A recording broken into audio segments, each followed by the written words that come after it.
Yes, sir. Welcome back to Biashara Tuesday. Welcome back to KUTV. Guys, today is my birthday month. Let's get it out of the way.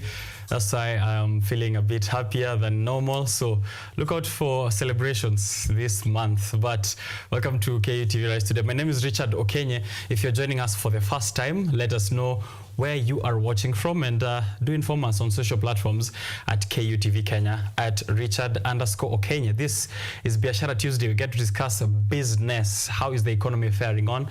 How are we doing in making money? And what is the government doing to ensure that there's a favorable environment for all our businesses, for all our work or employment, anything else that is affecting the economy and the government? Of course, all that business will be discussed here from now till 10 a.m. So you have 3 hours to have fun. From 7 to around 8 in the morning, we get to inform you of the developments around the world, the traffic updates, what's going on, and then later we sit down on several discussions. I'll be letting you in on who are the guests of the day. We have a panel here that's going to show up later to dissect the dailies, the headlines, the most important stories that are developing since last week and especially yesterday. How will this inform the rest of your days this week, and what can we predict from what has happened so far? So maybe just to rile you in on a few of those details before you start sending in your feedback, start sending in your reactions, and letting us in on what your opinion is about the stories here.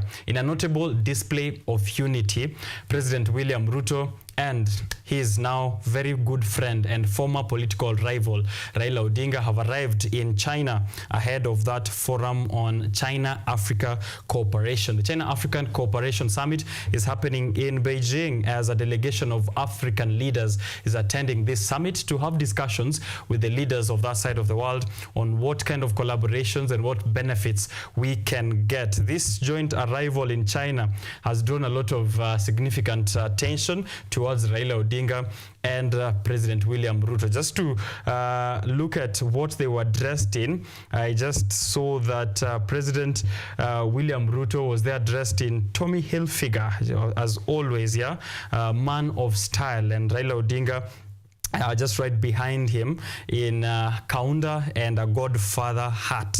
That's what I'm seeing here in the images at their joint arrival in China. A very stylish yet casual entrance from both of them. Tommy Hilfiger sweatshirt for President Ruto, jeans and white sneakers. And Raila Odinga probably borrowed President Ruto's Kaunda if it fits him, but he's the one who's taken the Kaunda this time, and a Godfather hat. So what does the China-Africa Cooperation Summit mean, and what benefits is Kenya seeking to gain out of this? President Ruto will be sitting down with the President of China, Xi Jinping, in days leading up to the summit, which is coming up in 2 days. So in these 2 days before that, there's going to be discussions on loans. There's been actually a loan freeze from China, if you're not aware of it, a 5-year loan freeze from China. So we are expecting that President William Ruto will be unlocking those deals and bring us back to more loans from China and cooperation. I'll be reading you of the benefits that I've been able to note down so far in this visit to China. The construction of rural roads across the country is a discussion that's likely to happen. Nairobi Intelligence Transport System, ITS as well. The Bosto Dam Water Supply Project and other water supply projects in Kenya, which are being done in collaboration with China. Phase 3 of the upgrading of equipment in technical and vocation training workshops, TVETs, to benefit from China. The extension and completion of the SGR Phase 2B and 2C from Naivasha to Kisumu to Malaba.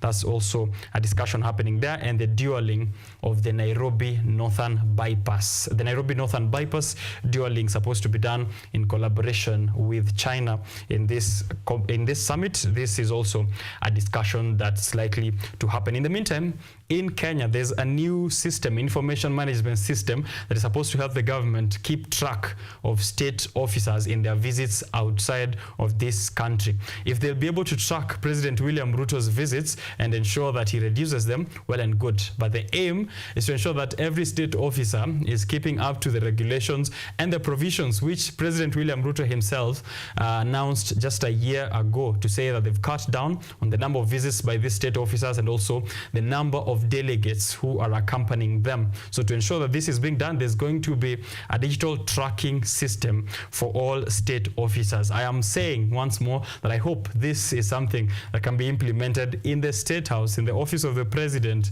to ensure even the top man himself is given a track, or we keep track of President William Ruto's travel. So this is one of his major visits outside of the country since June 25th, or just a few days leading up to June 25th, when we saw those anti-tax protests, which later on led to many other issues which the young people were decrying, and which led them to be out on the streets for weeks on end. This has led to a wave of protest. Actually, this year has been experiencing unrest across all industrial areas, or all sectors across the republic, from teachers to doctors to young people to the airport. These are things that have been happening since the beginning of the year. We started with doctors, young doctors also going there, interns requesting to be posted, and then later on we saw the anti-tax protest. After that, we have seen KUPPET, the Kenya Union of Post-Primary Education Teachers, who've been on strike from last week up until just yesterday, when they called off this strike, saying that they've reached an agreement with the Teacher Service Commission to implement the 2021 to 2025 collective bargaining agreement and a few other issues which will be tackled by TSC in the coming few days. So all teachers have been requested to go back to school. All students who've been sent back home from the weekend have been requested to report back to their respective schools for the third term, as TSC and KUPPET have now finally reached an agreement. Is everyone happy? Really? Not so sure. This is a discussion we'll also have later in the newspaper review section, because Wilson Sosion, who was formerly the SecGen and also spokesperson for NAT back then, saying there's need for TSC to be investigated over corruption cases. So is this also the reason why the teachers cannot get their CBA implemented for all this time? It's a question that we'll be asking later as we sit down again in the discussion detailed in the newspaper review section. More unrest reported. University of Nairobi students went out to the streets yesterday to protest the new funding model that has been proposed by the government. They're saying this is too expensive for education. We've had a detailed discussion here on who it is going to affect, the different bands, who qualifies for what, but many students feel like it is discriminatory against those who are not able to afford university education. University education is likely to be a reserve of the rich. That's what the student leaders are saying. And they say that if it's not taken back to what we were used to, this kind of unrest are going to be experienced across campuses in the Republic. As that happens, business was paralyzed in JKIA as workers of KAA, the Kenya Airports Authority, who are in JKIA, went out, of course, again, down to their tools to protest the Adani KAA deal. This deal is actually sailing through without public participation or parliamentary approval. The Indian firm Adani has now set up a subsidiary after that JKIA deal. The Airport Infrastructure PLC, that is AIPLC, was registered just on August 30th. It has not yet begun, but this is going to be a subsidiary of Adani Group, which will take care of the activities they propose to do at JKIA and other airports across the country. So airport workers have opposed this proposed leasing deal, and they're demanding more documents on JKIA's leasing deal. They've given a 7-day strike notice, which will be enforced across the country. So that's Kenya Airport Workers Union, KAWU, who have given a 7-day strike notice to be effected if they have not been given more information on what kind of deal there is between Adani and JKIA. So those are also developments in the world of protest and demonstrations. We'll be following up that and discussing, are we selling our country, or what exactly is happening on that side of JKIA. August inflation rates. I have figures for you. on how we are doing economically. 4.4% is the inflation margin. Inflation rose marginally to 4.4% in August. This means that compared to last year, August 2023, this year, August 2024, you're buying things at a price that is 4.4% higher. That's the point of, or that's the meaning of this figure, 4.4% rise in inflation. So if you're buying something at 200 shillings last year at around this time, calculate that and multiply it by 4.4%. That's how much it has taken a toll on your pocket. And this rate is driven by increase in the prices of food, transport, housing, and fuel. I actually had here a list that has potatoes, 1 kg of potatoes, which has gone up here by 49% actually. 1 kg of cabbage by 48%. 1 kg of sukuma wiki has increased in prices by 37% since last year. So the most affected goods are household items, food prices, and common household commodities. That's why it's important for you to keep the government in check, because these are the figures that affect your pocket directly. It might not seem like it shows up in the taxes, but this is the actual tax that you pay. Inflation and the loans that President William Ruto is borrowing from China and elsewhere. You will pay for it whether now or later. So it's important that you have that information, and that's why we welcome you to Biashara Tuesday, so that we can get to share notes, see where we are affected, see what we can do together, and improve our state of the economy. So what are you doing for yourself out there? How's your business doing? We have 4 months to the end of the year. How have you done so far from the resolutions you put in at the beginning of the year, business-wise? Have you invested? Have you been saving? How is your money market fund doing? Let us know of those figures and inspire us to invest more, to save more, to invest in business and any other areas that we've been able to spot an opportunity. We'll be sharing opportunities from our end as well. That's why we request that you interact with us on social platforms at KUTV Kenya, at Richard_OKENYE, so that we can get that feedback and share it out to our audience. Give us a shout out and let us in on who else you'd like to tune into the show. Tutawasoma jina yao na tutawaamsha, and they'll be having a good time all the way to 10 a.m. So welcome once more to Biashara Tuesday. My name is Richard OKENYE. Let's have fun.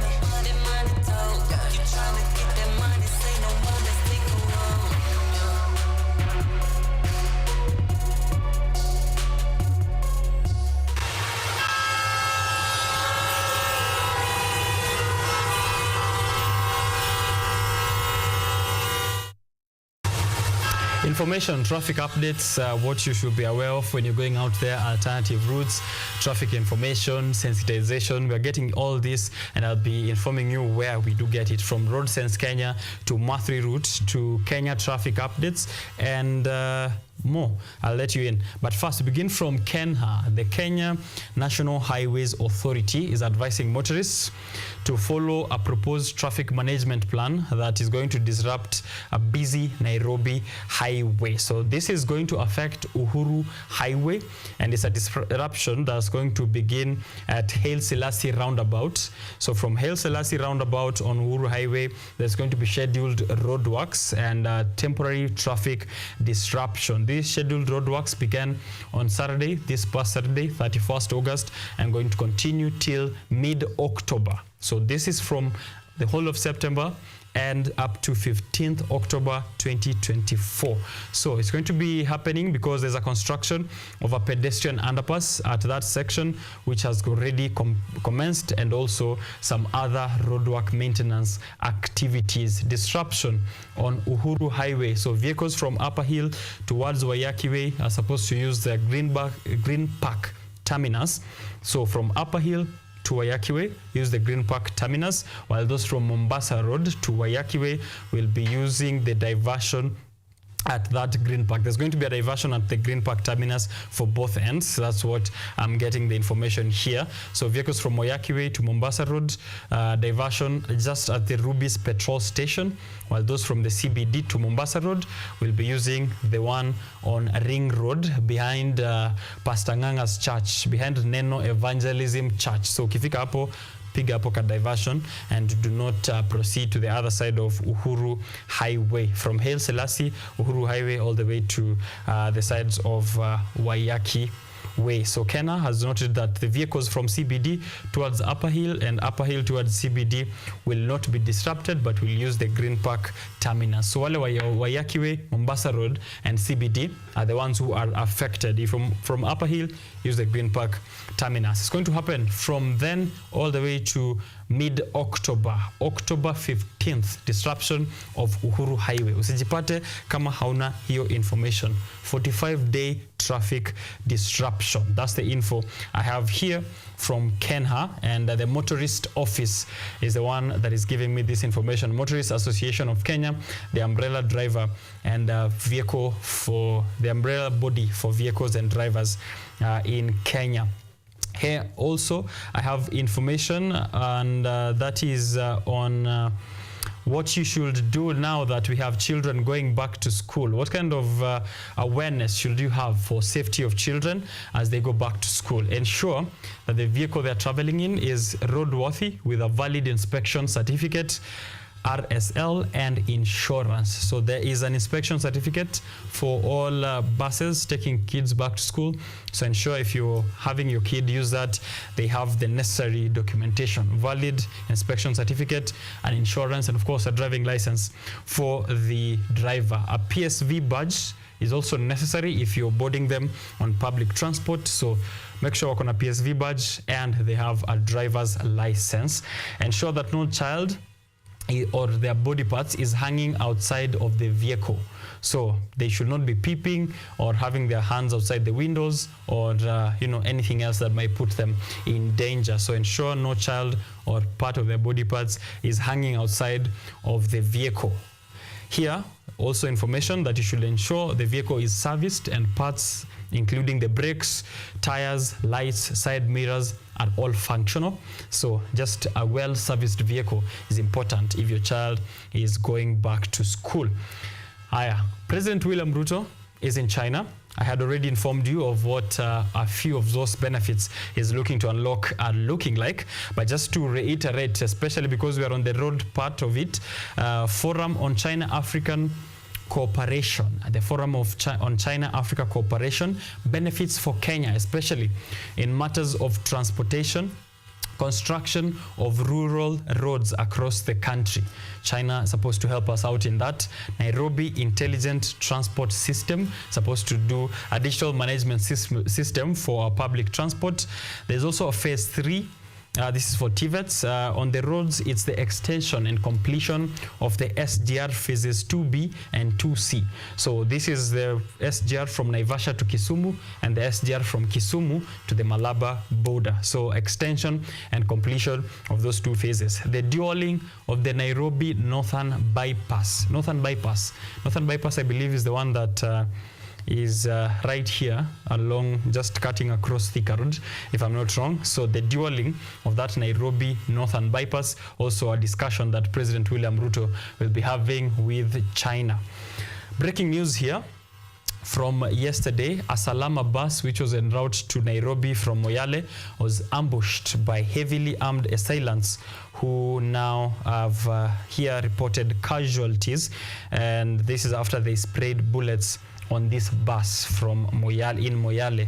One person is reported dead, several others have been injured as that incident happened. So breaking news from yesterday night, a Salama bus which was en route to Nairobi from Moyale was ambushed by heavily armed assailants between the Bori Junction and the Dadach Lakole. That's along the Moyale Marsabit Highway.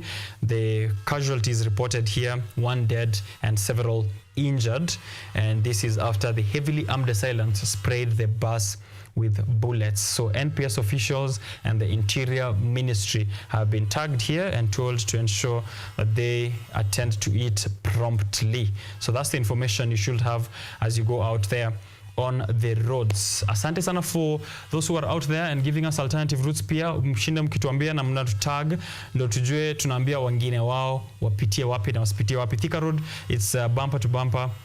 All the way to town. Watu wametoa magari beginning of the month. Everyone has already fueled, so expect a lot of traffic build up on major highways leading into the CBD or leading out of the CBD.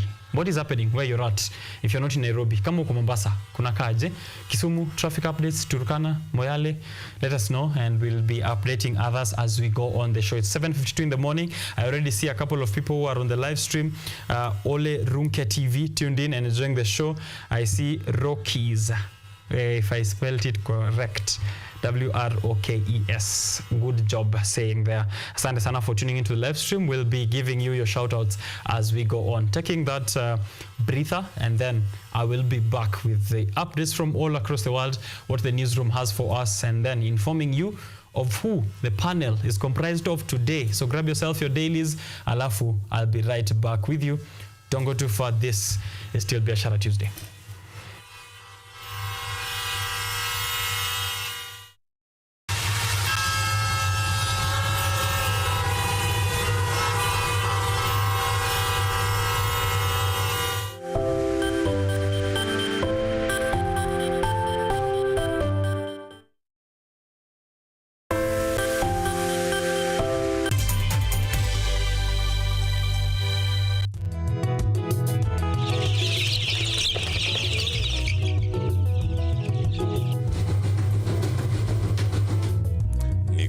Maarufu kwa kuzalisha maziwa na ukuzaji wa majani chai.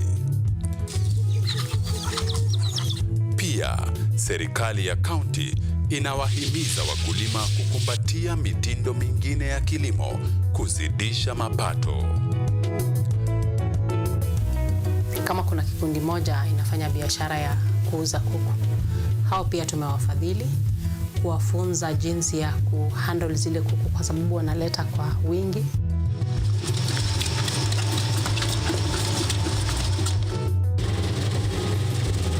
Haya yote tunakuletea katika Boresha Kilimo, toleo la kaunti ya Bomet. Kilimo ni nguzo kubwa kwa ujenzi wa taifa.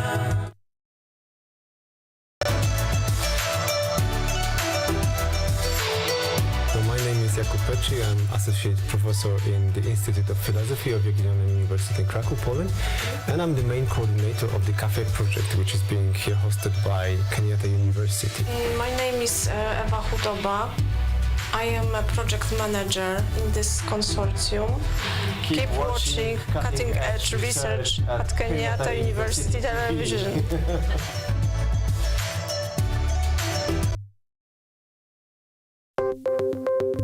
Maelfu na maelfu ya wahamiaji wakiwa na watoto kutoka nchi za Amerika ya Kati wanaendelea kuwasili kwenye mpaka kati ya Marekani na Mexico. But folks, I'm going.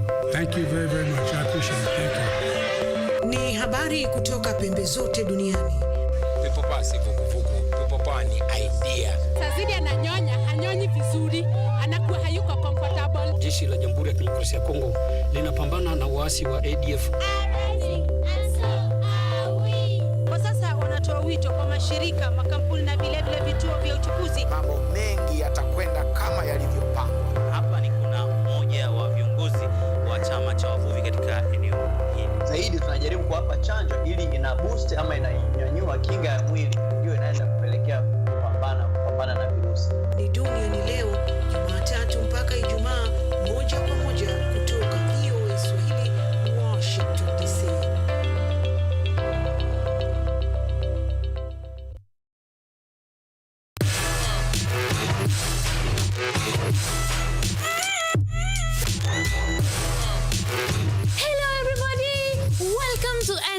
Where we ask the coolest questions in science.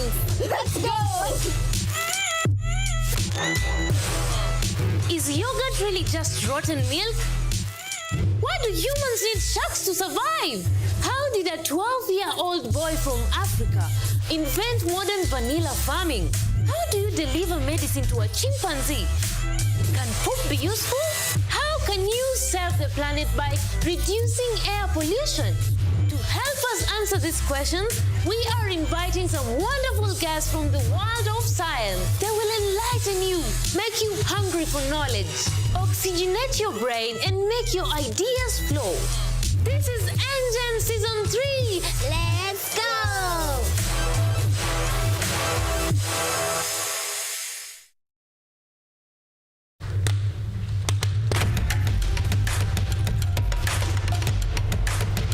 Access to knowledge, solution to unanswered questions.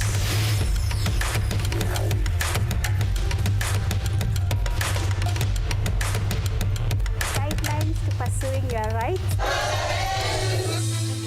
and repossessing your property, intellectual or material. This and more only on Law Matters.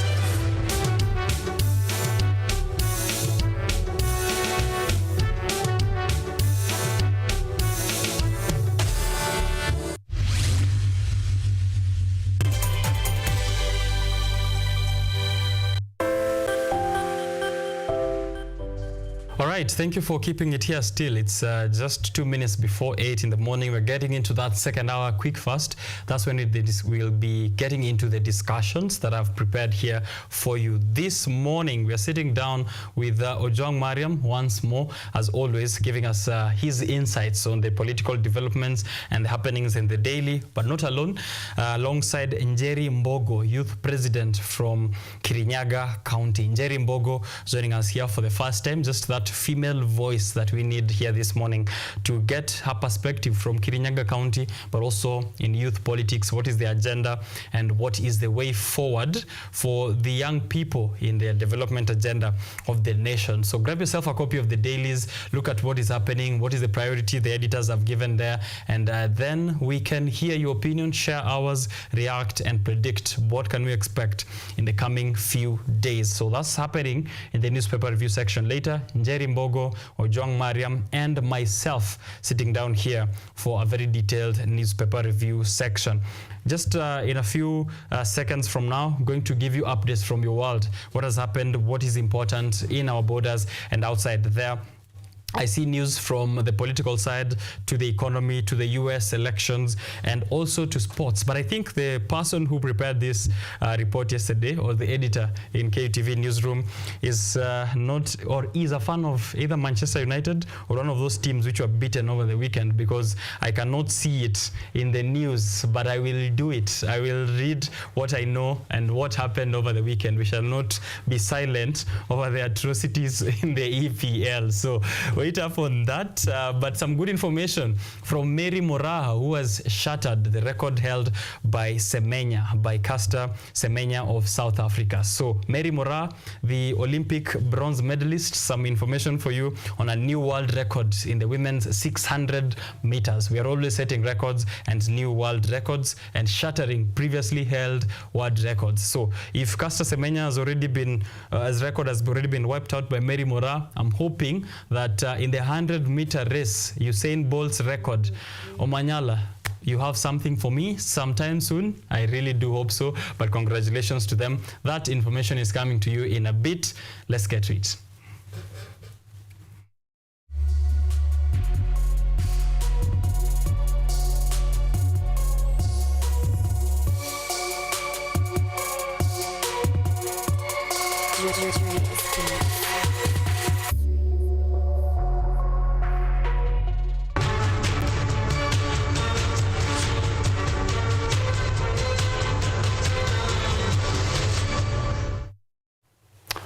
right, let's begin from the teachers' strike, which was supposed to go into the second week. But now, as of yesterday, the ongoing nationwide teachers' strike was called off after an extensive meeting between Teachers Service Commission, TSC, and the Kenya Union of Post-Primary Education Teachers, KUPPET.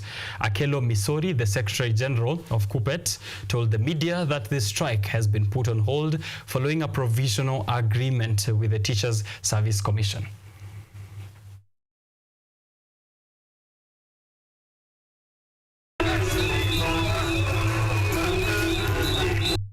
After a consultative meeting with the Teachers Service Commission, Kenya Union of Post-Primary Education Teachers KUPPET has directed all teachers to return to work.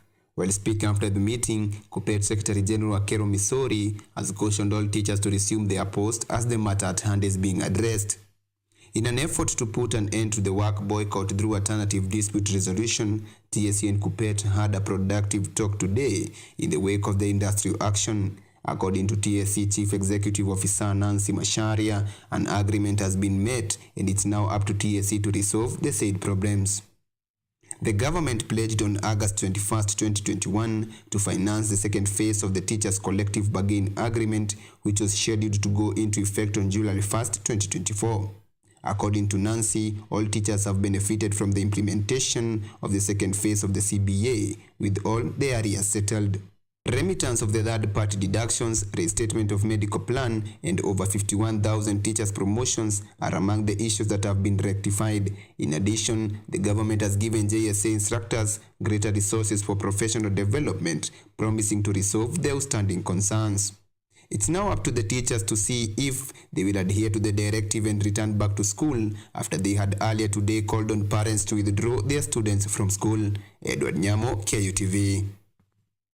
So learning continues in various schools in the Republic, even as that teacher strike was ongoing by KUPPET. In Starehe Boys Center, educational activities appear to proceed normally, with students following the school's schedule as usual. Additionally, parents have expressed their opinions regarding the strike, urging the Teachers Service Commission to listen to the teachers' demands. A new higher education funding model. The new university education funding model unveiled by President William Ruto on May 3, 2024 continues to face sharp criticism and opposition after the University of Nairobi students took to the streets of Nairobi earlier today to protest against the model, asserting that this contentious funding model adopts an unfair distribution criteria which only cripples the university education. This comes in just a week after President Ruto defended the model, emphasizing its consideration for students in varying levels of vulnerability, despite scrapping off the automatic capitation for students joining higher education. I am also persuaded that we need a funding model that is not focused on the university, but focused on the student. I applied for help, nikaplaced band 5. Sikufurahia, niko nataka 3 ama 2 at least. I was placed in band 4, of which I feel I'm not liable in that band. Kwangu nimeonekwa sawa pande yetu, but hatuwezi kosa kusema hao wenye wame complain because na feel wanafaa kucheck mtu aikwe at the right place. The new funding strategy, which replaces the differentiated unit cost model previously used, places students in 5 bands using 8 variables, including parents' background, gender, cost type, marginalization, disability, family size, and composition. The witnessed demos from the University of Nairobi students seems to be just the beginning of other anti-new funding model protest from students across learning institutions in the country. James Baraka, KUTV News. All right, that is a story on the university funding model and the students there. As you saw, University of Nairobi students who've taken to the streets, and also others within Kenyatta University who are talking of that unfair distribution criteria that has put them in bands that they cannot afford for higher education. However, earlier we'd talked about how education had continued in various schools across the country, even as demonstrations or by the strike by by KUPPET was ongoing. Student or normalcy was experienced in other parts of the schools in the Republic, and we'll be playing that for you in just a short while. So let's get into it and see what exactly is happening and what the parents have to say about TSC and KUPPET.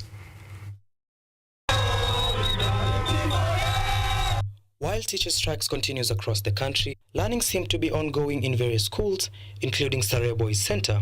Students there appeared to continue with normal school schedules, with teachers also present at school. However, a large number of schools did not have any students in attendance. Nevertheless, parents voiced their opinions about the strike, with many urging the Teacher Service Commission TSC to listen to teachers' demands in order to end this strike. My take is that the government should talk with the teachers, and I know the most problem is with the TSC. If the CEO Nance Macharia can accept to talk to teachers, things are okay. The government has no problem. I think the problem is TSC. So they have to agree, because the person who is suffering now is the student and the parent. The parents also requested an increase in teachers' salaries, stating that teachers are also parents with families to support and care for. Hii mgomo napenda serikali sana. Kama inaweza ongeza walimu mshahara inaweza kuwa vizuri, kwa sababu ina affect watoto hata kwa kimasomo, education. Juu watoto wamekaa nyumbani kwa muda mrefu, tena bado ndio hii waongezee kukaa nyumbani, inakuwa ngumu sana kama sisi wazazi. James Kilonzo, one of the parents, stated that he had paid all the school fees even though there were no classes at school where he had enrolled his child. He is now asking the government to resolve this issue, as it is affecting students who are preparing to take on national examinations at the end of this term. I have a daughter in Form 3, Senior Chief Koinange. No, I took her back to school on Wednesday last week. I've paid all the fees. There is no learning. So, okay, in one way, those parents who have their daughters or their children in Form 4 are very much affected. Despite the ongoing teacher strike in the country, business is usual in Starehe Boys Center, and now the government needs to sit down with TSC in order to conclude this teacher strike. Brian Tobiko, KUTV. Right, still on industrial strikes, Kenya Airports Authority workers went on strike at JKIA on Monday to oppose Adani's proposal to take over Kenya Airports Authority amid concerns over job security. This comes after a filing from National Stock Exchange of India Limited intimated incorporation of a step-down subsidiary company in Kenya. Here's more. Of Kenya plans to lease out the Jomo Kenyatta International Airport JKIA to Indian firm Adani Holdings Limited. The Kenya Airports Authority (KAA) staff have vowed to officially commence their planned strike on Tuesday should the government fail to address all their grievances by today, Monday. The Kenya Aviation Workers Union (KAWU) lamented that their late deal was being carried out in a secretive and unlawful manner and will also ultimately result in a massive job loss for employees. According to a filing with the National Stock Exchange India Limited dated 30th August, Global Airports Operator LLC Abu Dhabi incorporated a step-down subsidiary company, which is the Airports Infrastructure PLC AIP in Kenya. AIP is incorporated to take over, operate, maintain, develop, design, construct, modernize and manage the airports for a period that is not specified. For this reason, car workers believe Adani coming in will only rejuvenate its efforts towards taking over JKIA. The looming strike comes forth despite government's assurance through President William Ruto last month after Gen Z protests deemed Occupy JKIA that Kenya has no intentions of selling JKIA but rather leasing it to Airport Holdings Limited of India for renovation lasting 30 years. This is after reports emerged indicating that parastatals and state corporations including JKIA were operating in losses due to increased corruption cases. Anyango Sylvia, KUTV. Right, while we are still at JKI, let's take a look at foreign travels. Deputy President Rigathi Gachagua has called on government officers to diligently implement presidential directives.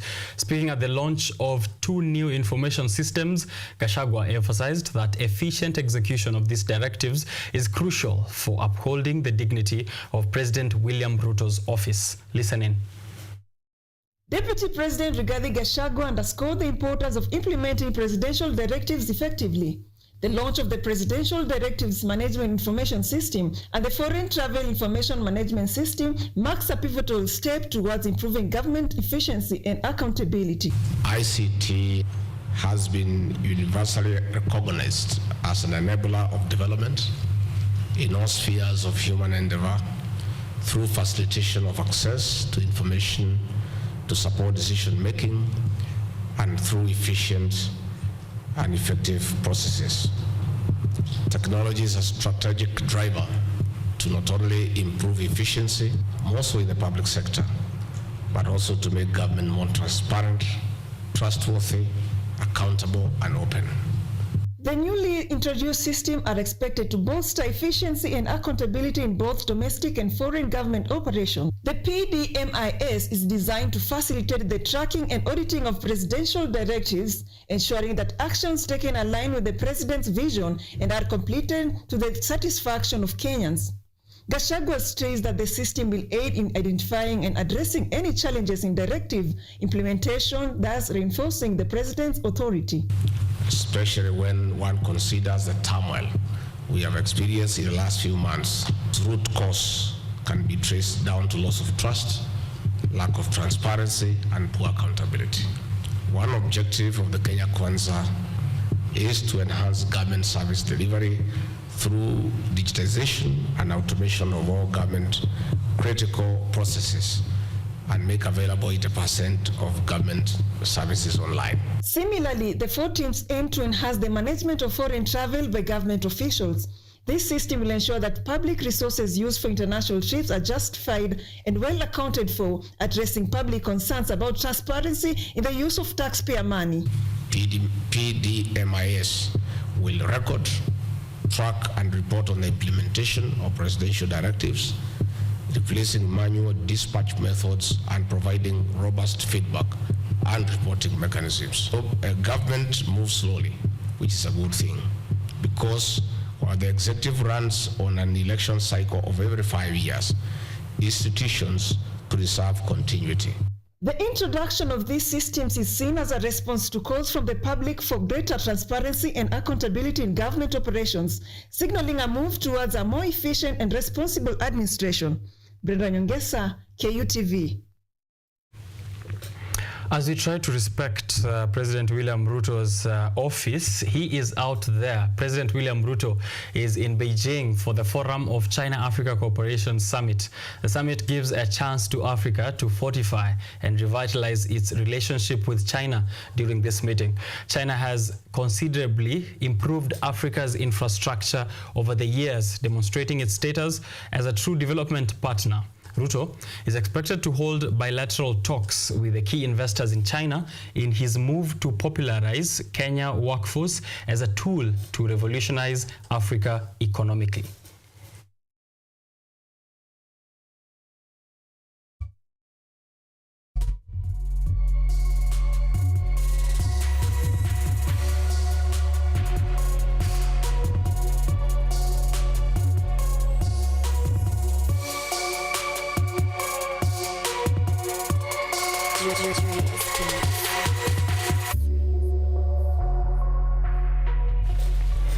All right, speaking of things that do not last, Nairobi Governor Johnson Sakaja has rejected allegations of an impending impeachment and stated that his administration is still committed to fulfilling its commitments to the people of Nairobi. Sakaja disclaimed the rumors as baseless distractions when speaking at the opening of a dish in a county kitchen in Umoja. The governor clarified that he had been involved with project launches and was not planned to fly, and he also denied rumors that he had been taken off President William Ruto's jet that was headed for China. The governor noted that his administration has performed well in spite of having a minority in the county legislature and commended President Ruto and Raila Odinga for their continued collaboration.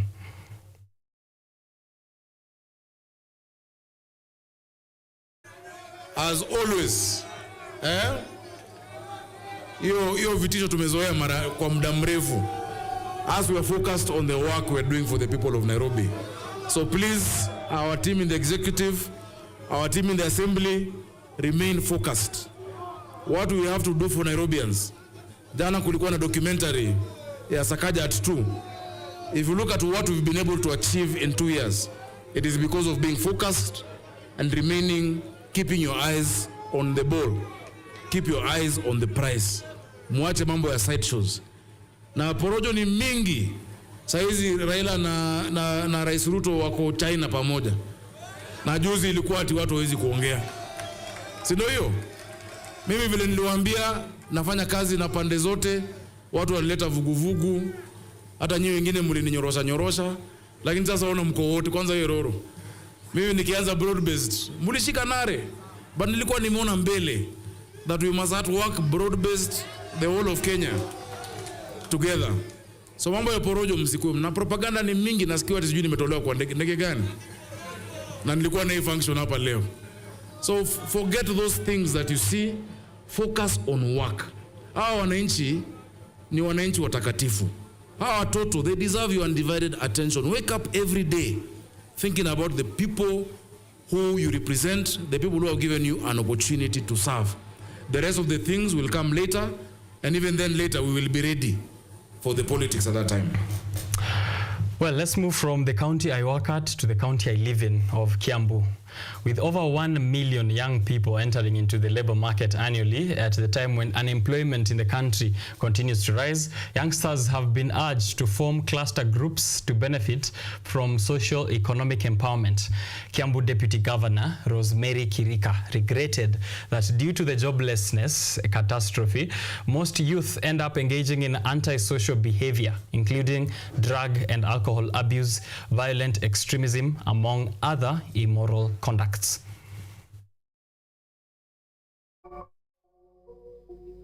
Of training them and urging them to refrain from using drug and alcohol. Therefore, we brought them together for the purpose of training them and urging them to refrain from using drug and alcohol. Therefore, we brought them together, and we also looked for trainers, professional trainers, and they were training them on life skills. And as we all know, life skills is a very wide subject. Therefore, our training this time was very focused. We selected topics that are geared towards talent development. Therefore, we guided them into identifying their abilities and their strengths and their God-given gifts and their talents, so that we can now take them to the next level of training so that they can develop these talents. And after that, after they have been trained, we are still going to train them on entrepreneurship. That means we train them on how now to turn this into business ideas, and they start businesses that can earn them a living. All right, that's what we have in terms of updates from within our border. So now let's move to across the seas to the United States, where after former President Donald Trump visited the Arlington Cemetery last week, some families have sided with him after he took photos, or his campaign took photos and videos at that restricted section of the Arlington Cemetery. His opponent, Vice President Kamala Harris, added her voice to those condemning this visit. VOA's Veronica Balderas Iglesias has the report. Democratic presidential nominee Vice President Kamala Harris joined in the criticism of the Trump campaign for taking images last week of the former president's visit to Section 60 of the Arlington National Cemetery. Political activities in that section are strictly forbidden by federal law and Pentagon policies, and thus an altercation with a cemetery employee ensued. On Saturday, Harris addressed the issue in a message on X, formerly Twitter. "Let me be clear, the former president disrespected sacred ground, all for the sake of a political stunt." Trump, the Republican presidential nominee, repeated his counter-argument Saturday that he was there at the invitation of relatives of soldiers who died in a terrorist attack during the 2021 U.S. withdrawal from Afghanistan. He said to me, I'm not surprised, I never even thought about it. Sir, would it be possible for you to have a picture with us by the tombstone of my son? I said, absolutely. I wasn't doing it I don't need publicity. I get a lot of publicity. The Trump campaign released a statement and video clip Sunday by some Gold Star families backing his visit. Republican Senator Lindsey Graham was asked on ABC's This Week show whether he thinks the Trump campaign crossed the line. I'm all for looking at what happened, but you know what really is unfortunate? That these families had to go visit their fallen loved ones at Arlington due to incompetence by the Biden administration.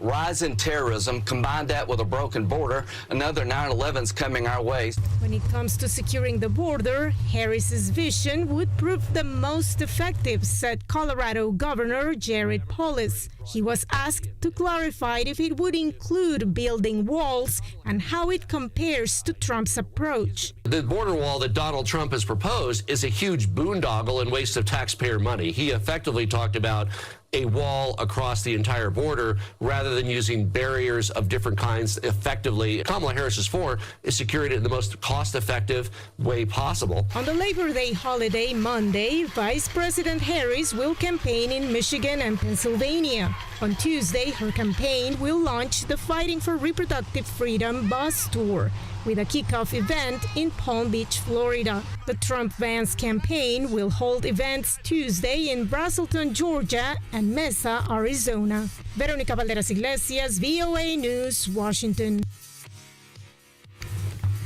All right, so that's what is happening over in the United States. The 2024 U.S. elections are scheduled to be held on Tuesday, November 5th, 2024. So we just only 2 months left, or less than that.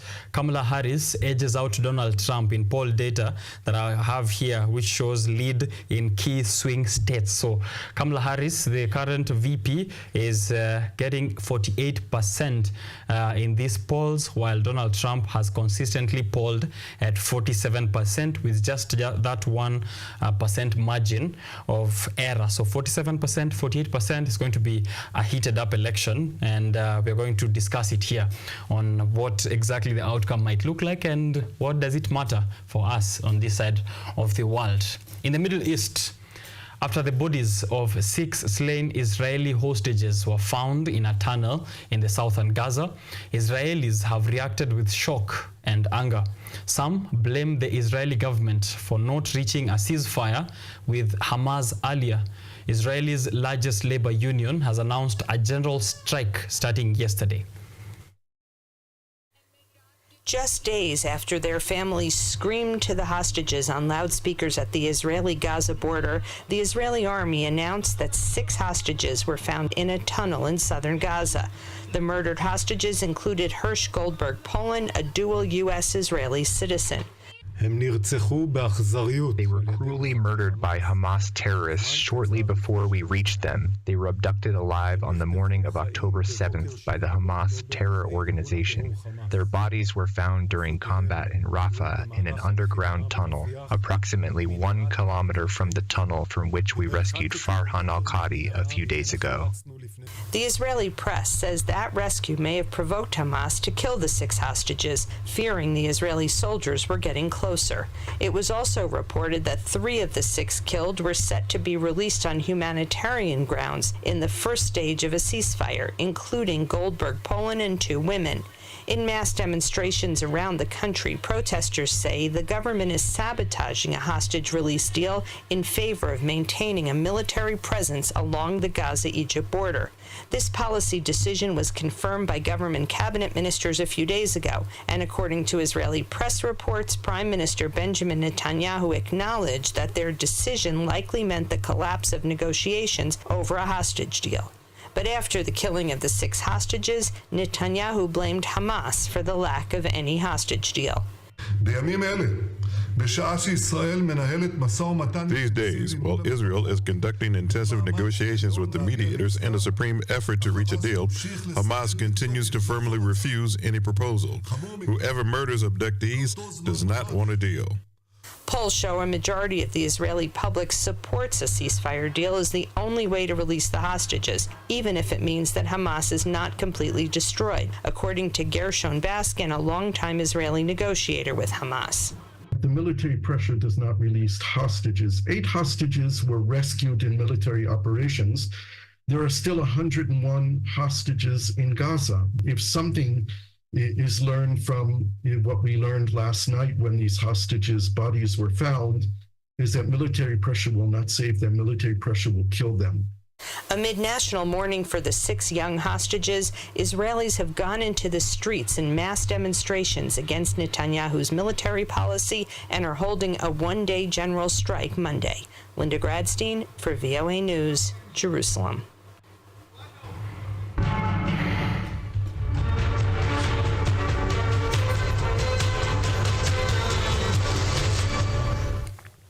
Right, that brings us to the end of the updates from KUTV Newsroom. But just to summarize the sports updates for you here in Belgium, where Mary Moraa set the Olympic new world record, that is on the women's 600 meters. So she competed there, clocked an incredible 1 hour 21 minutes and 63 seconds, shattering what Caster Semenya had put at 1 hour 21 minutes and 77 seconds. So she beat that by over just a little bit over 10 seconds, and she's the new world record holder in the women's 600 meters. Remember, Mary Moraa participated in the latest Olympics in Paris, and she took a bronze medal in the 800 meter race. So congratulations to her as well. Over in Uganda, Kampala, Harambee Stars have landed there and are set to face off Zimbabwe in the AFCON 2025 qualifiers this Wednesday in their pool. So they are very excited to see what this journey can take them, or how far this journey can take them in the Africa Cup of Nations. In the EPL over the weekend, Manchester United got a thorough beating from Liverpool at 3-0. In Man City, we see Haaland continuing with his streak of scoring hat-tricks, 2 hat-tricks in a row, giving him 7 goals in just under 3 games. So that is the activity happening over there.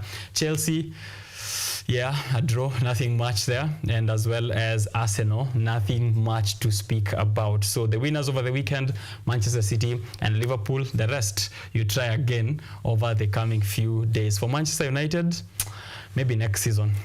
Going for a short break, coming back with a Manchester United fan by the name of Ojwang Mariam, and he will be here alongside Mbogo, who is Njeri Mbogo, Youth President, Kirinyaga County.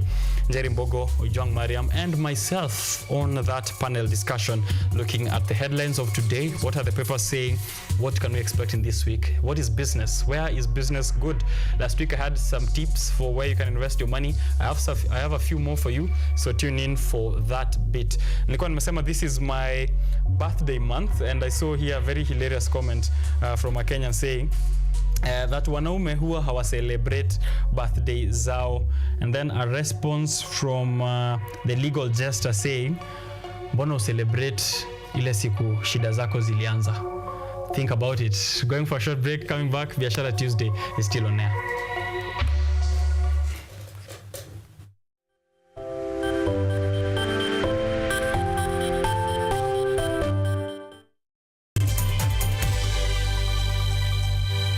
Lola ni programu inayokupa fursa ya kutizama video zozote pindi tu unapokuwa na nafasi.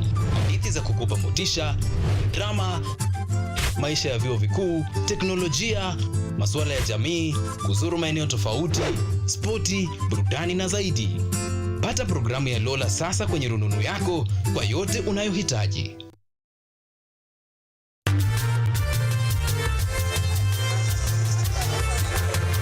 Ni nguzo na uso wa jamii. Kupanda shuka, akawa tuzo.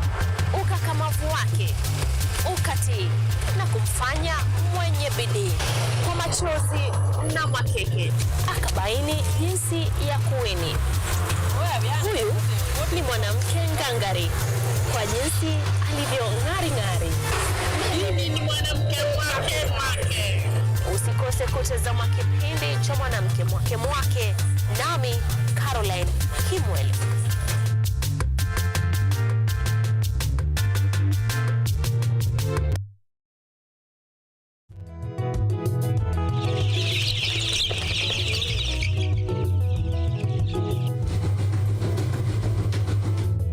Ni kaunti maarufu kwa kuzalisha maziwa na ukuzaji wa majani chai. Pia, serikali ya kaunti inawahimiza wakulima kukumbatia mitindo mingine ya kilimo kuzidisha mapato. Kama kuna kikundi moja inafanya biashara ya kuuza kuku, hao pia tumewafadhili kuwafunza jinsi ya kuhandle zile kuku kwa sababu wanaleta kwa wingi.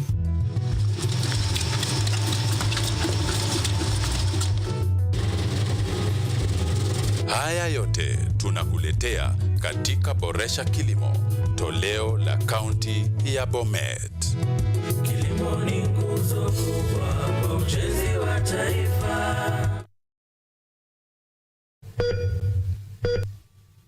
Are you healthy, or rather, do you maintain a healthy lifestyle? According to WHO, health is regarded as a state of complete physical, mental, and social well-being, and not merely the absence of disease. Welcome to Focus on Health, a show on all matters health, wellness, and lifestyle.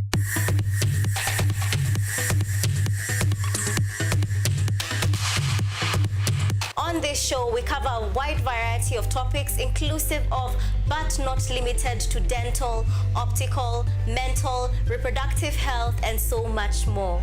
Join me, Joy Bofenda, every Thursday at 7:30 p.m. on KUTV for compelling insights and discussions on all matters health. See you then. Focus on Health, your weekly dose of health and wealth information on KUTV.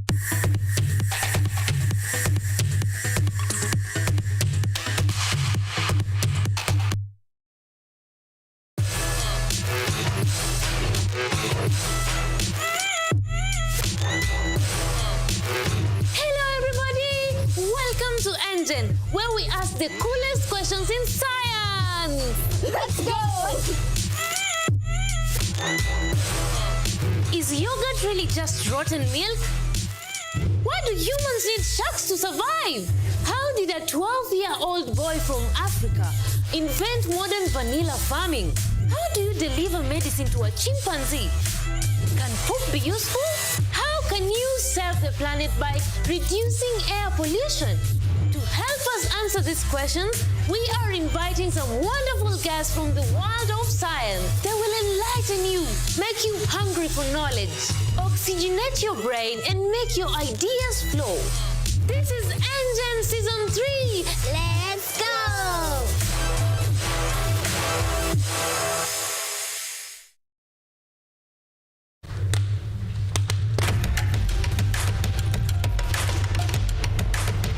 Access to knowledge,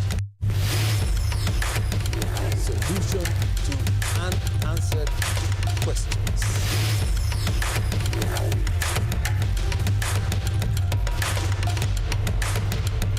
Guidelines to pursuing your rights and repossessing your property, intellectual or material. This and more only on Law Matters.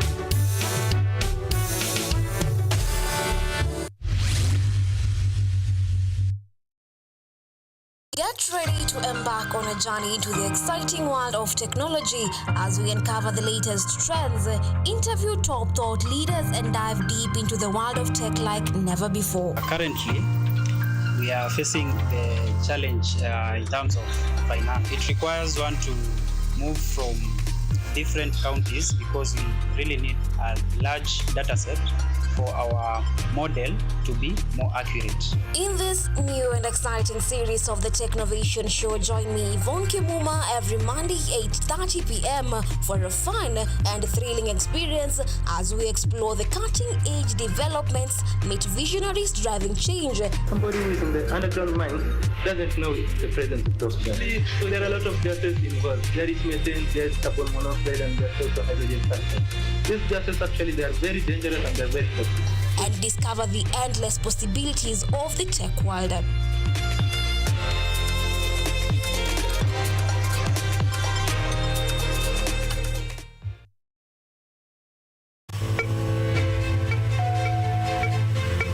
Imagine a world where you are empowered to take charge of your health, where you are well informed about the latest advancements in healthcare and understand the policies that impact your well-being.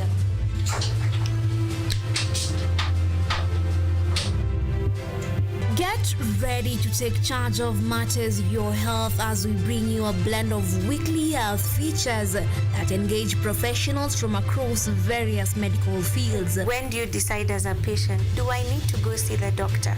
We are at a stage where we are seeing all this manner of chronic illnesses and we wait until we get a disease and then is when we go ahead. From the most mundane to the complexities that perhaps seem overwhelming, we got you covered. In terms of the factors that might be attributed, there are hereditary factors that could be, that means it could be genetic, so that's one factor. But there are other factors as well, like nutritional deficiencies. So some vitamins, such as folate, have been identified to be a factor in those. So our mission is to break down intricate health topics into understandable and actionable insights. Join me, Yvonne Kimuma, every Wednesday, 9 p.m. on KUTV's News at 9, where your health is our priority.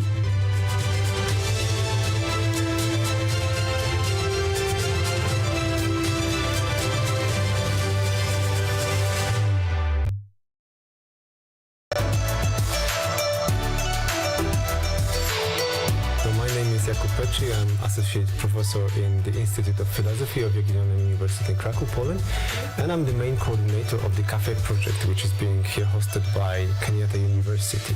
My name is Eva Hudoba. I am a project manager in this consortium.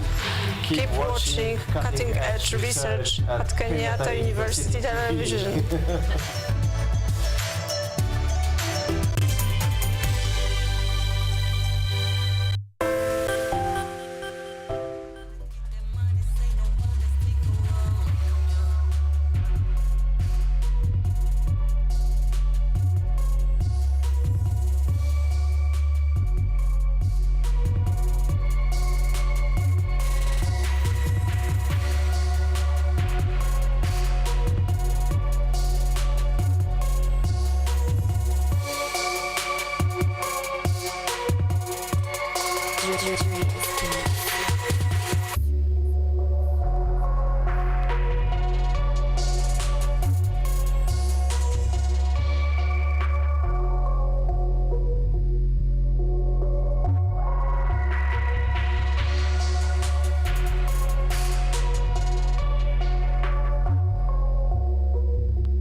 right, welcome to Biashara Tuesday. Welcome back if you've been tuning in from the morning. Now we are halfway through the second hour. We'll take this discussion all the way to the third hour. Remember, this show runs all the way to 10 a.m. I am joined by Ojwang Mariam, my colleague here on KUTV Rise today. He already brought to you Art and Culture Monday yesterday. I loved the discussion with Katana, who is a hockey player within Kenyatta University's Vultures team. A discussion discussion on amenities. Youth, what are they being helped with in various spheres, whether in school, in sports, in politics, engagement of the youth. This is a discussion. I'm actually really happy that finally we are talking more of young people demanding their spaces or demanding a space in these tables where discussions are happening. I can reflect back to a year or two back when the biggest question I used to ask here on the show is, why are the youth not involved? What can we do to get the youth involved? Actually, if you look for interviews from 2021, 2022, and just a bit of 2023, that was my question to almost every young person on the show. Why are we not being involved in discussions in this country? What can we do to get the youth on the table? Back then, it was the youth don't follow news, the youth do not take care of politics, they don't care about what is happening. But now it's inevitable. Even the most shy person around you is politically aware. Even the most reserved young person in this republic has got the information that if they don't fight for themselves, no one else is going to. And I like what is showing up on the dailies this morning. It's showing exactly that the young people are putting government in check. If you go online on digital platforms, it's no longer business as usual. It's no longer just tunateseka alafu memes zinakuwa shared. It's tunateseka, tunashare memes na tunapigania maisha yetu. All of that can happen at the same time. So I like the place we're in. And Ojwang Mariam is one of those people who are spearheading civic education in his constituency of Roysambu and in his locale of Kahawa West. So he let us in on that and what he's doing much more there. But pia hapa anakuanga Art and Culture Monday kuhave hizo discussions na pia na mimi here on Biashara Tuesday. So we'll get to hear from him once more in a while. But let me read the headlines real quick, alafu I bring him in. The Daily Nation, which I have here as the top paper, win-lose deal that ended tutors' strike.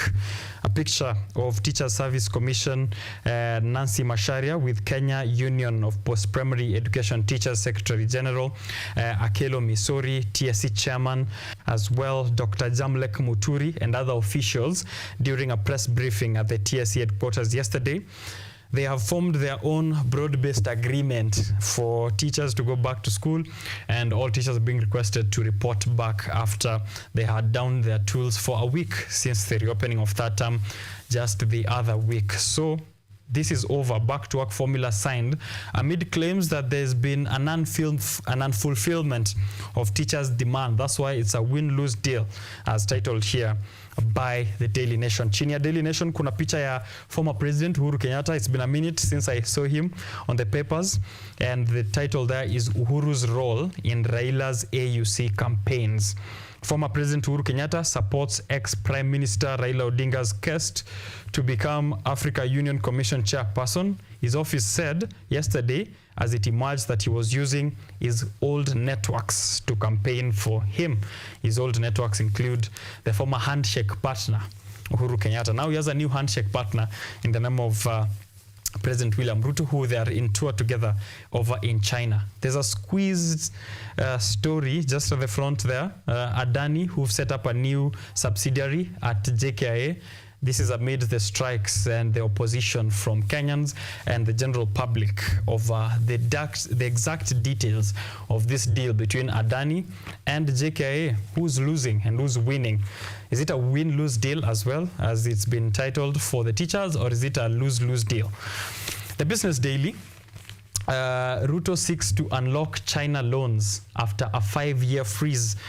Kenya is eyeing a fresh debt for infrastructure agenda and upgrade.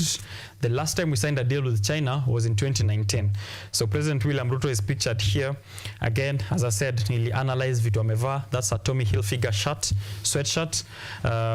I can't tell much about the trouser, but those white sneakers look like Nikes. Very expensive, yeah? Huko nyuma, it seems his Kaunda alipatia Raila Odinga. Yeye ndo amepiga Kaunda this time. So Kaunda na ka godfather. Raila Odinga's trip to China has less to do with our deals with China and more of going to find where the African leaders are at. Yani anawafuata. Everywhere they go, he has to be there. Kuitisha kura. Mtu atemanitisha kura anakuanga kila mahali. So he's in China to secure himself support of other African leaders for the African Union Commission chairmanship. And the most important story though is what kind of deals we are going to unlock from China with this new visit by President William Ruto. The Standard, push that got KUPPET to end teachers' strike. More of that has been shown in the Daily Nation. Teachers who are expected to recover lost time after pressure from the government. So union leaders cede to TSC demands to call off their strike, which has paralyzed learning, and some schools had closed, fearing that next month's national exam might not go on. So, who has won and who hasn't won in that deal by KUPPET? Let me read the Star real quick. Ojwang Madam, help me with that. Just real quick before we get you in. The Star, the headline is "How the Wealthy Rig Out Youth in Tenders." How the wealthy rig out the youth in tenders. That's what it's showing there, and in the Star. But just at the bottom of the Star, before we get it off the screen, is a picture of members of parliament, and the title for them is "Political Battles as MPs Fight to Take Over as Governors." Political battles as MPs fight to take over as governors. But the main headline of the Star is "How the Wealthy Rig Out Youth in Tenders." So if you ignore the title that has been done for the MPs and assume that the title of the Star is mentioning these faces here, you'll still be correct. Will still be very, very correct, because these are the very people who are rigging out the youth in tenders, even if this story isn't about them. But we'll get into it in details. Let me welcome Ojwang back to the show. Mzee, habari yako ya asubuhi? Welcome back. Niko salama sana. Yes. Thank you for the invite. Na mahali nimetoka watu wajafurahi. I've heard you say mambo ya mimi kupeana civic education in my locality. Unajua, the world is a global village, and if you tie to one locality, na maanisha hapo ndo wealth yako imefika. So ukisikia Ojwang Mariam ako Roysambu pekee, jua hapo ndo niko kwa sasa. Yes. Otherwise we need more voices out there. Kila mtu kwao anapeana mambo ya civic education, unafunzana hapa na pale. Yes. And the biggest issue kwetu kama saizi ni barabara. Azuko nje, the president anaenda kupewa 40 billion za kutengeneza stalled infrastructure projects. Yes. In more than 15 counties. Hizo tunaongelea stalled. Sio kuanzisha mambo mapya. 40 billion. Pale Roysambu kuna barabara ambayo imekuwa saizi kila time tunalia. The last time we did that, the area MP alikuja akamwaga mchanga, white soil. So akimwaga white soil, in fact ikianza that project, we thought ni project ya MCA. Juu wewe kama mbunge unaenda kumwagia tu mchanga, should be a shame on the face. Utamwaga mchanga, MCA atafanya kazi gani? So kwetu walimwaga mchanga ya white, na wakamwaga maji siku mbili, walileta na truck. So after that imekuwa ni dust. Na ni dust ingine ya siya kawaida. Unasikia mchanga na white, it's a health hazard. Yeah. Watu wanakuja, students wa KU ndo wana report freshers. Wakifika pale hivyo wanaanza kupata homa. Na hiyo homa haishi in 2 weeks. Yes. Inakaa whether unatibiwa ama utibiwa, hata sijui vile nitaielezea. Hawafui nguo. Kama kuna watu saizi wanaumia, watu ambao nimeona personally, nimewitness, ni jamii ya Kiislamu ambao wanaishi KM. Wanafua nguo zao buibui, kanzu, but jioni ziko brown. Wacha nikwambie, leo inaweza kuwa sio Idi, but huwezi amini kama hujafika huko. So watu ambao wako kwa bodi ya barabara, yes, wamejaa tu kiburi. Ndio maana tunasema it's day 6, we will continue to involve Ruto. It's a choice we were given. Yeah. Sisi kama watu wa KM kusema tunaenda kuinvolve Ruto sasa, it's a choice that was given by people who work in the roads board in Roysambu. Okay. Na wakasema mambo ni matatu, just like the president says. Jambo la kwanza, mtangoja hadi 2025 kwa sababu mheshimiwa Mwafrika ametenga. 2025. Juzi amekuja amemwaga mchanga kama wewe ya kunasa. Have I told you vile mchanga unaharibu watu? Kukinyesha tunarudi back to square one. Juu tunaomba Mungu kunyeshe, at least tuondolewe your dust. But kukinyesha, those roads will be impassable. Naondolewa dust, barabara inaharibika. The earliest thing inaweza fanyika next year, 2025. Yes. Jambo la pili tuliambiwa tunaweza ngoja kunyeshe. of which tukingoja kunyeshe bado barabara itaharibika. Na si tungoje kunyesha, wao watapanga vile kutanyesha. And the last thing this lady says, her name is Nancy, in Mwafrika's Roads Board, that watapangana wakuje wanyeshe. Wow. It's so painful. Those are the 3 conditions. 3 conditions. So as the residents of Roysambu, we chose the first one. It's easier for us to involve Ruto. And that's the same thing I've been doing every day to go day 6. Ruto is in China? Ruto is in China. Kutafutia pesa 40 zaidi. billion za projects kama hizo bado. Do we have questions on why or on where the funding goes to install projects? Because if you're doing funding to stall projects, inamaanisha kulikuwa na funding ya kwanza kabisa. Hiyo barabara ambayo unaiongelea, for example, since we are on infrastructure and Kenya is eyeing fresh debt according to the Business Daily for infrastructure upgrade, I want to know in that locality ambayo uko na hiyo barabara ambayo una complain kuhusu, ni kama BRT ilikuwa imetengewa before na haijajengwa, ni kama SGR project ya kutoka Suswa, Naivasha to Kisumu to Malaba ambayo ilikuwa ishapatiwa pesa lakini hazikuisha, sasa inapatiwa pesa mpya. 2021 barabara ilikuwa chini ya mbunge aliyotoka, alikuwa anaitwa OKENYE Dirango. Okay. Na hiyo barabara wakati huo ilikuwa inaanzishwa lami, matinga ilikuwa imejaa. Lakini approaching to 2022, the people of Roysambu were told, huyo MP sio mzuri, si ndio? So tutoe hiyo tubadilishe tuweke wa UDA. Now huyo Mwafrika. By then walimuita Simba. I wonder if he's still a Simba. Why is he not roaring today? Hiyo barabara itengenezeke. So walipoingia hiyo project ikakuwa ni stalled na hizo pesa hatujui kwenye zilienda. The former MP haongelelei kuhusu hizo pesa na the current MP haongelelei kuhusu hizo pesa. Yes. Kweli ni kwamba pesa zilikuli na wote wawili wanajua, the current MP and the former MP. But again, in 2023 September, President Ruto walitoa 700 billion through ofisi ya the then CS wa Roads Kipchumba Murkomen. Na wakasema hizi ni the stalled Uhuruto projects. Hiyo barabara ilikuwa one of them. That is 2023 September. Yes. So badala yao ifanyike, hakuna kitu kilifanyika na hiyo story ikaisha. Until bado tukarudi tena kupigania kuhusu hiyo barabara. That was around May. Around May kumekuwa mpaka na maandamano kuhusu hii barabara. Na vijana huko Roysambu, side za KM Kiwanja, wakapigwa tear gas sana. Hiyo time hata kulikuwa kunanyesha. So barabara ilikuwa, it is impossible. We still have those footages. Yeah. So wakasema we do nothing. Nothing ni kukuja kumwaga huo mchanga.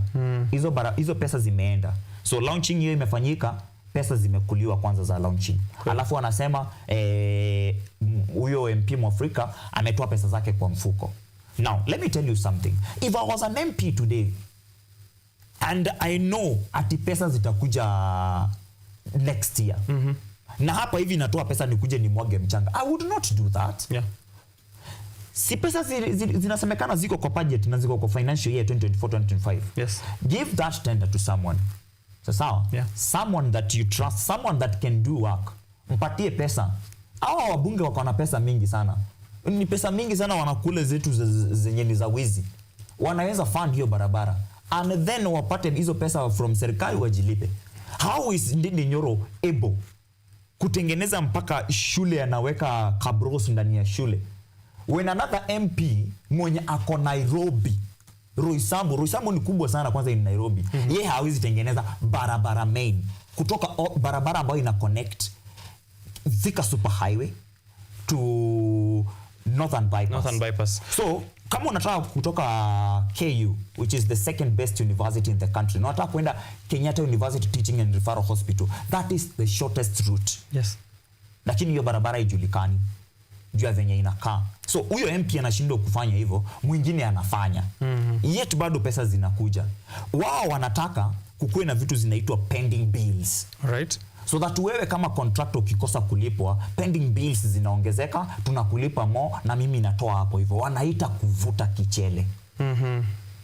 Hizo ndo vitu ambazo zinafanya watu hawawezi tengenezewa barabara. Northern bypass ambayo umemention ni among those roads which are supposed to get dewalling na pesa ambayo President William Ruto anaenda ku unlock from China. Na niko na swali which is how can we get ourselves out of this situation where inakaa ni kama China na IMF wameanza kuwa kama tala.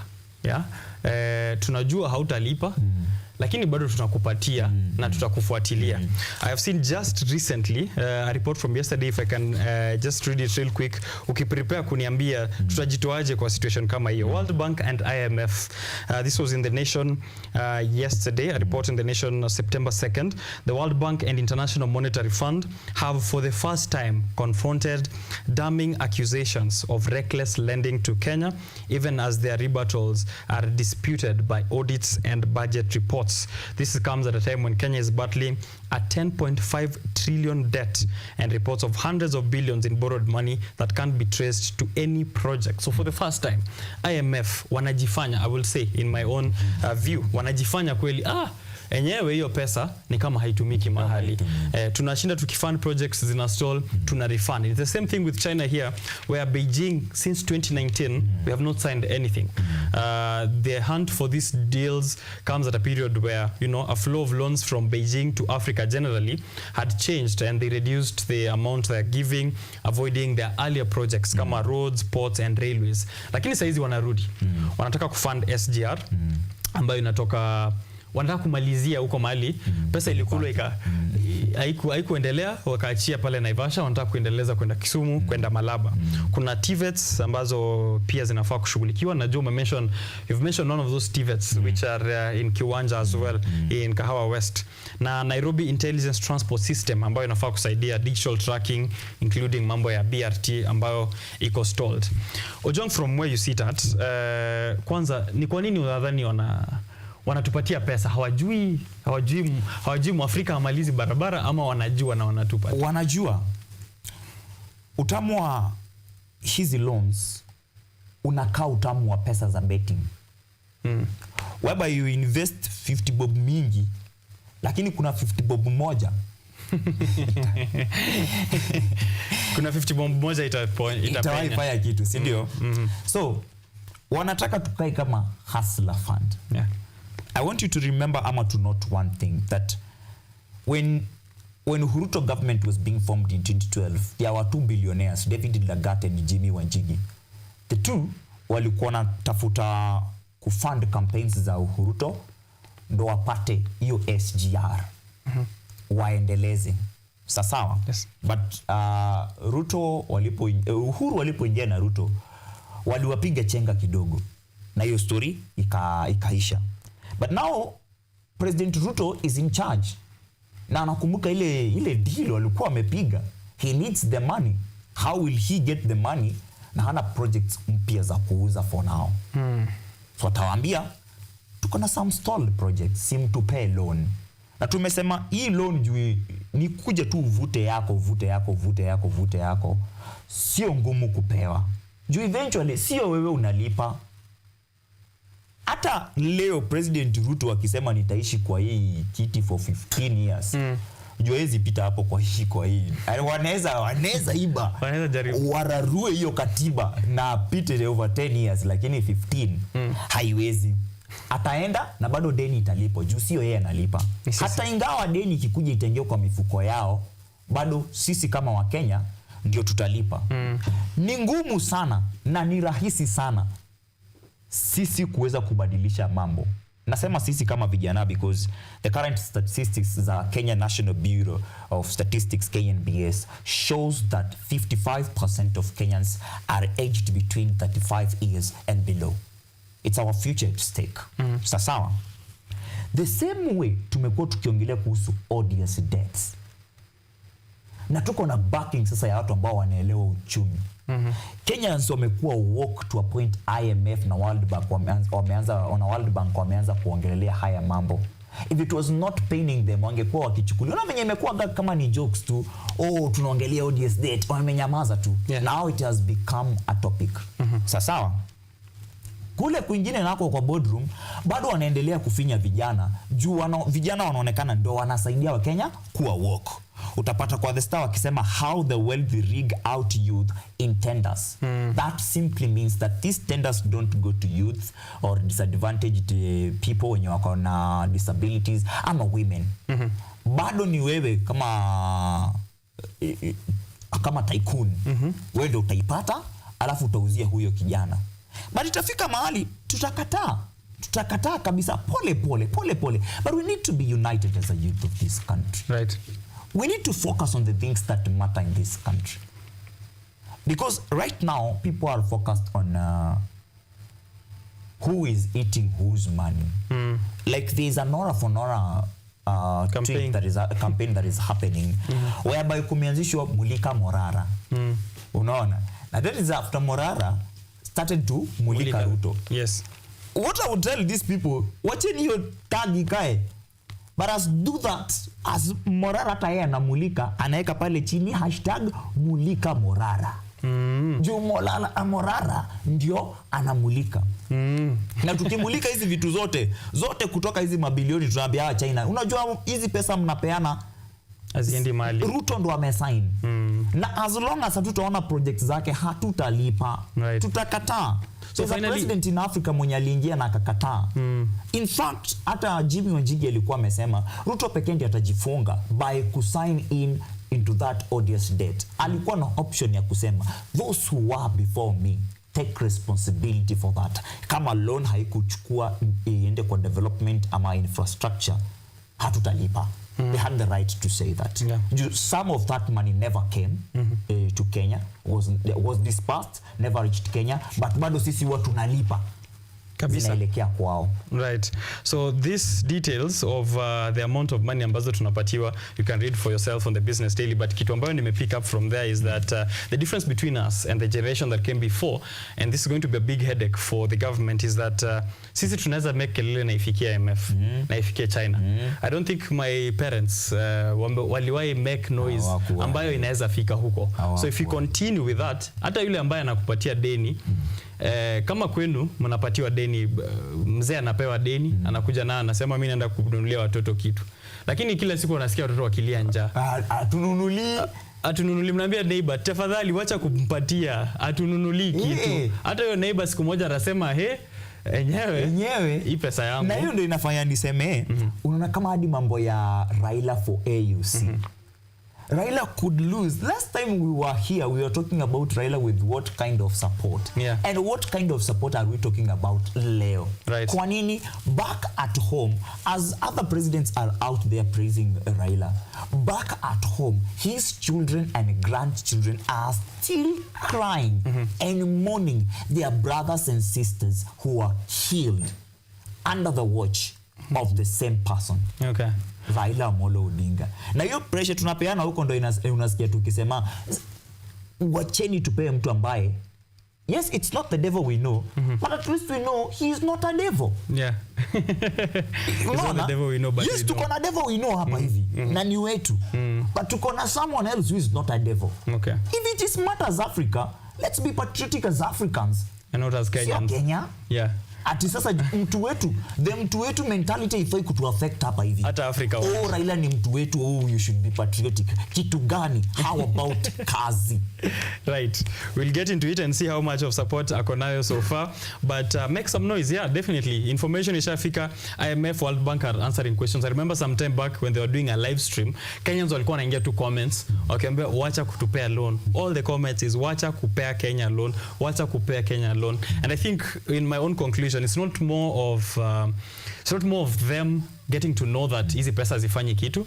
It's more of their image getting tainted. Yeah, ni ile ya okay, other partners, the other republics and whatnot are going to realize if the people we are giving loans hawataki loans na mnaendelea kuwapatia na zinaendelea kuwa misused, this is going to spoil our rep. Na ni ukweli, si propaganda. Si ati watu wanapeana propaganda juu kila time wakiingia hapo hivyo waambia IMF usitupee pesa, wanapeanaga reasons.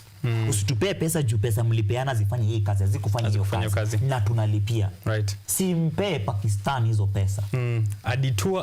The launch tour is being done by the one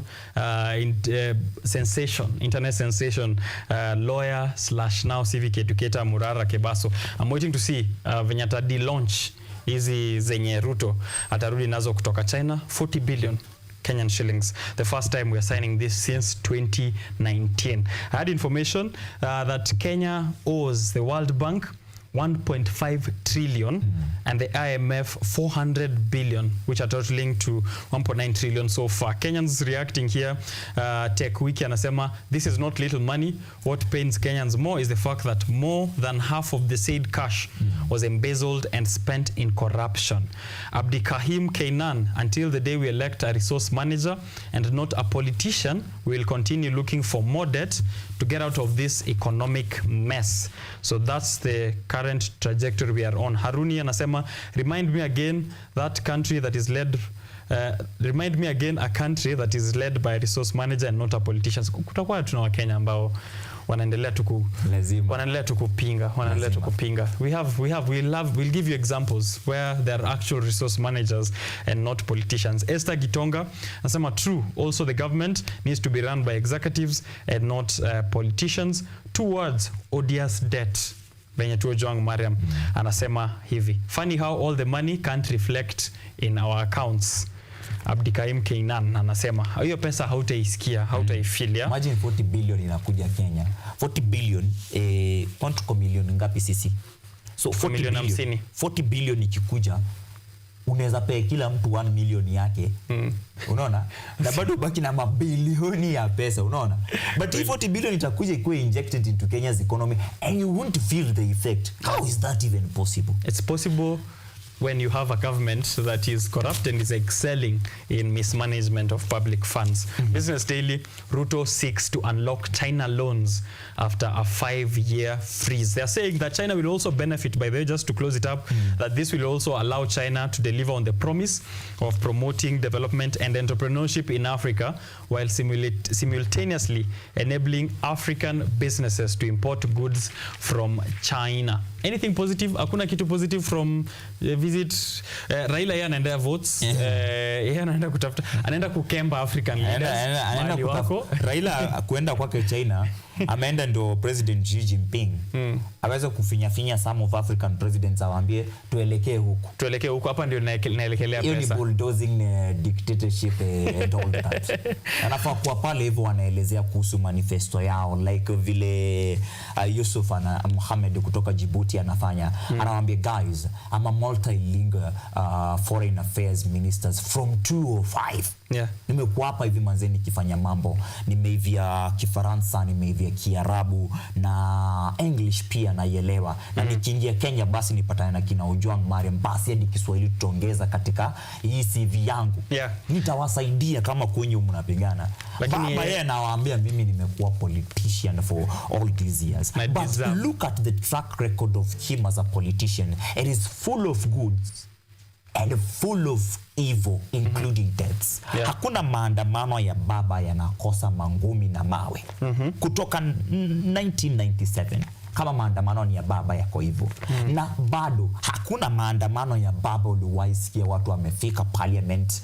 Meaning imekuwa chaos, violence, but not effective. That is why every time since 2007 yeye ndo ingia kwa meza peke yake na watu 5.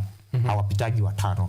So 2007 akakuwa prime minister, akapewa deputy prime minister mmoja who is the current prime cabinet secretary Musalia Mudavadi, akapewa some CSS hapo including the current president Ruto. By then alikuwa amepewa agriculture, mahindi na shamba scandals zikakuwa mingi sana, especially in National Cereals and Produce Board. Wakamfuta Ruto na wakamfukuza kwa hiyo Pentagon. Then 2018 ikaingiwa tena hivyo, akafanya maandamano tena, akabenefit yeye na watu kadhaa, wakaita handshake between yeye na Uhuru Kenyatta. Yes.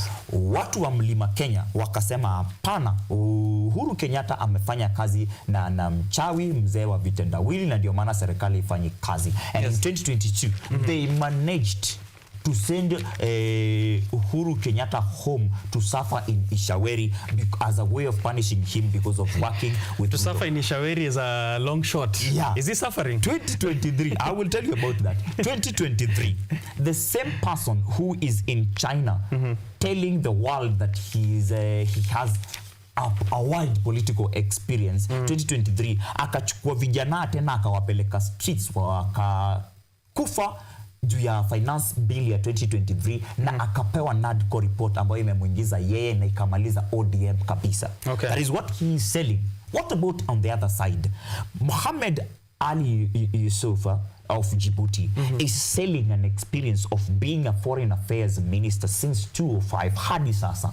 Yeye hurudi tu. Yani anakuaga ni kama Najib Balala wa huko. Unajua Najib Balala yeye alikuwa pale hivyo pia juu ya sura. Kwani walitoa ule mwingine kwa nini? Alright, so yeye ndo Najib Balala wa foreign affairs. Sasa huyo ni Najib Balala wa foreign affairs. But it is the same post that we had given a lady by the name Ambassador Amina Mohammed. Yes. Hakukaa more than 3 years. Yes. Now we have someone who has been there since 2005. Anaomba nafasi ya kutumia that experience. Unajua experience si kuzeekea mahali. Experience ni kufanya kazi. Experience ni kufanya kazi. Lakini Raila Odinga, his biggest proposal or what he's running for in the AUC chairmanship ni infrastructure. Na amekuwa representative wa infrastructure. Wa AU even in this past 5 years. Good. Tutulia hapo kwa infrastructure. Yes. The only time Raila Odinga ever did his best on infrastructure was when he was a minister for roads. Yes, hiyo and time public mpaka works. alikuwa anaitwa engineer Agwambo. Kitu alifanya vizuri sana to a point, a man named Stanley Livondo alimnunuliaga hama akitaka kusimama president again because he has done good. Sasa infrastructure, hiyo time alikuwa head of infrastructure in Africa.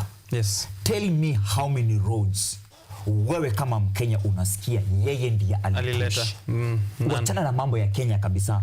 Enda kwao Siaya. Sawa. Ingia hapo hivyo Rarieda. Rarieda ni kwa MP anaitwa Otiende Amolo, senior counsel. A man that I respect so much in the parliament. But back home, barabara zero infrastructure. Stima hadi ile yenye inaitwa last mile connectivity. Kwao hakuna. Rarieda hakuna with that kind of an MP. Yes. Who is their kingpin pale hivyo? With Raila Odinga, the head of the party and representative of infrastructure at AU. Infrastructure. Barabara ni ngapi? After Ruto ameenda huko juzi kusema nimewapatia mbadi nyinyi ni wanoma. And akina Junet have started gaining voice na wakamuiba. Marara went there. Na watu wameanza kuonyeshana barabara huko hakuna. So ni infrastructure gani nyingine atatupesa hizi akiwa president? Ojong, I have a question for you. Look at track record ya kazi. I have a question for you, and not as a journalist, but as a from your political point of view. If Raila Odinga was in support of the current anti-Ruto wave and campaign, angesema ako na young people, hataki bread-based government, hataki kutuma watu wake huko, and still he will be in bid, angekuwa na bid yake ya ASU chairmanship.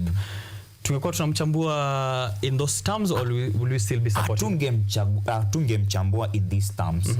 Remember, everything has changed after his betrayal of this year. It is what that has rubber stamped his legacy in Kenya.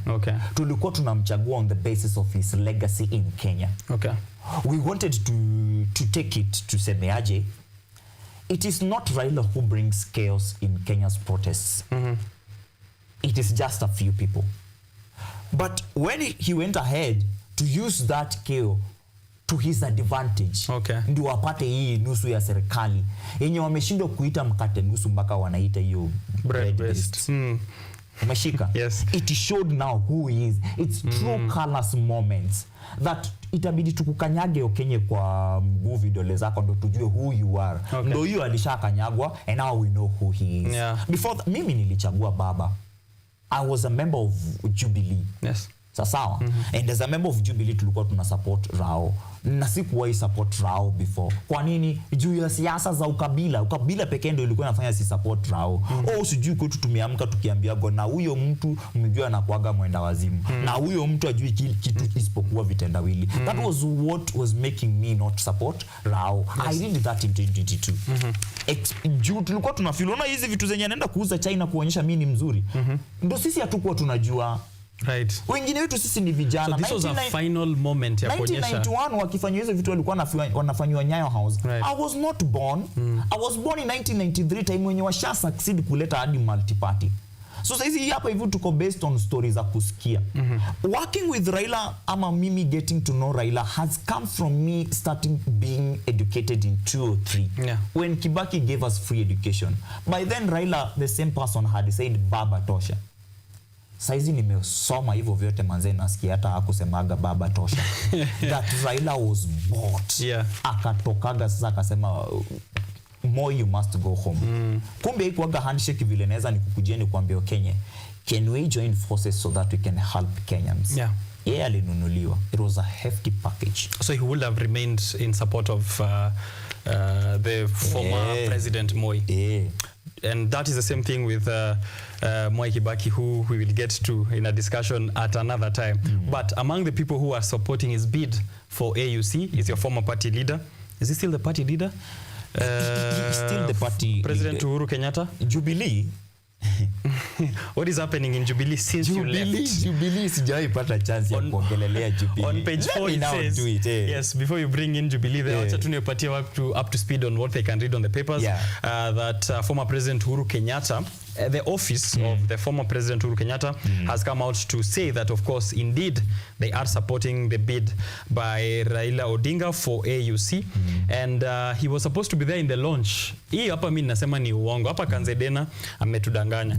Amesema that His Excellency was out of the country and that's why he did not attend the launch. He fully supports Honorable Raila's candidacy. But what I know is that since President Ruto came into power, I have not seen him together with Uhuru Kenyatta in public, not once.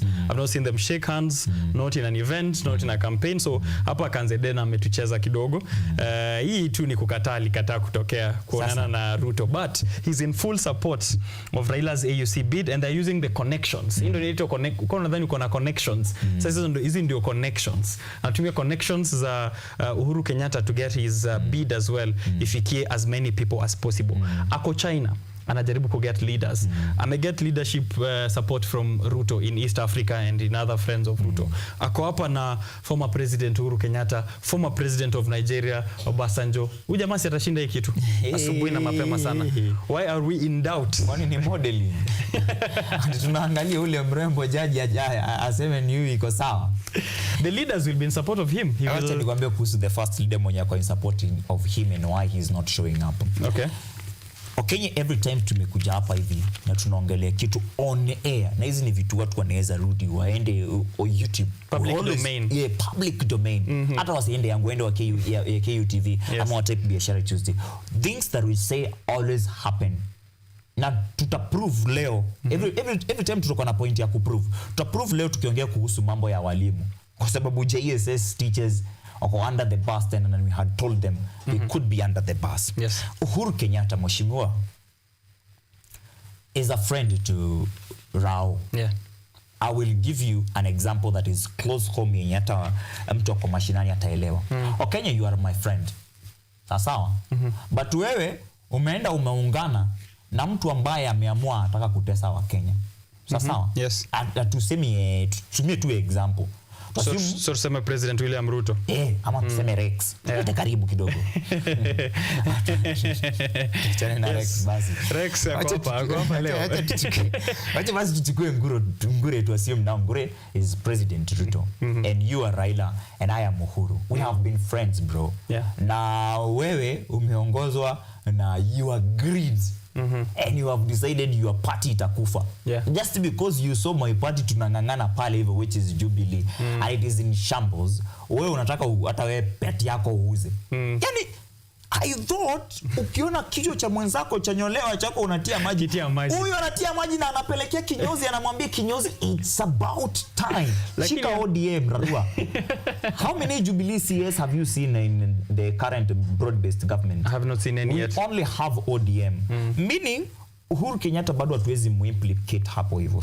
Okay. But you want him atoke aende wakasalimiane na Ruto na Raila. Atijue ni president ni rafiki wa Raila. So you can still be my friend sitakuja mimi nitakusupport. Si tunaongelea kitu hiko, nitakusupport and I will use by then, maybe by then najua one time utataka kuwa AUC chair. By then takuwa na connections all over this world and I will support you. Okay. Sawa. But I will not support your agenda kama ni agenda uko nayo yenye ni mbaya. Hapo hivyo ndo statementship inaingia. Because if Uhuru Kenyatta shows up in a launch of Raila Odinga and they're shown together wao wakiwa watatu, itakuwa it's over then. Yeah. Acha nikwambie, hata kama mimi ningekuwa president leo, I would still support Raila juu hiyo story ya statesmanship. Like it's my country, we are people hawampendi. Kwa nini? Saizi Raila kushinda ama alose, it's still a win for President Ruto. Akishinda atasema salale, hawezi shinda bila mimi. Wangwana, mmeona nimechukua mtu wa kitendawili na nimemwambia sasa tufanye kazi kwa pamoja. Nikagawanyisha hii serikali nikawapatia wote. Watu wa Mombasa nikawapea Joho, watu wa wapi nikawapatia Mbadi. Huyu mzee wa kitendawili nimempeleka huko AUC. Now he is finally amekuwa rais wa Afrika nzima. Mimi niko na uwezo na tutahakikisha hata hao vijana wetu tunawapatia nafasi kama hiyo. But if Raila loses, he will still come back to us. Hata nikimsaidia jamii hawezi saidika. Huyu ni mtu wa kusumbua tu. 202 alikuja akadanganya mheshimiwa marehemu Kibaki. Wakaunda serikali, tukatengeneza serikali na akanitoa. Nikaenda nikatengeneza mambo, wakanitoa Pentagon, nikatengeneza mambo hapa pale salale, kumbe bado anaanguka. Akaanguka 207 na akaanguka 20. Raila Odinga is a kuanguka president. It's a win. So it's a win for Ruto. That's why he's very happy to carry him along. But it's not a win and lose for Uhuru. Uhuru doesn't need these people. Asha serve term yake. Wao ndo wanamuhitaji. Na shida yenye iko, unfortunately, na mtu asinichukulie vibaya, is that he is the only former president in Kenya. Hakuna mahali pengine mtayoiendea help ama advice ya former president. He is still the only one. So even President Ruto cannot shake him off. That is someone he still needs. Ruto ndo anakuwa shaken. Definitely. ODM, our terms to support Ruto in 2027. Umesikia hiyo iko kwenye page 5. Pentagon. Page 5 of the Daily Nation inaonyesha hiyo handshake sideways. The funny thing about ni literally shingo upande. Wewe sikia, our terms to support him, meaning there is no baba. So ODM has changed from what it was before, because ODM is a movement for the people. That is how it was created. When ODM was being created in 2005, there was a constitution referendum yenye ilikataliwa na wao ndo waliongoza kukataa as the people. Wakasema hapana, hii katiba ambayo Kibaki anataka kutupe hatuitaki. And in 2010 after kutengenezwa, aliingia pale hivyo akaikubali. That movement worked again.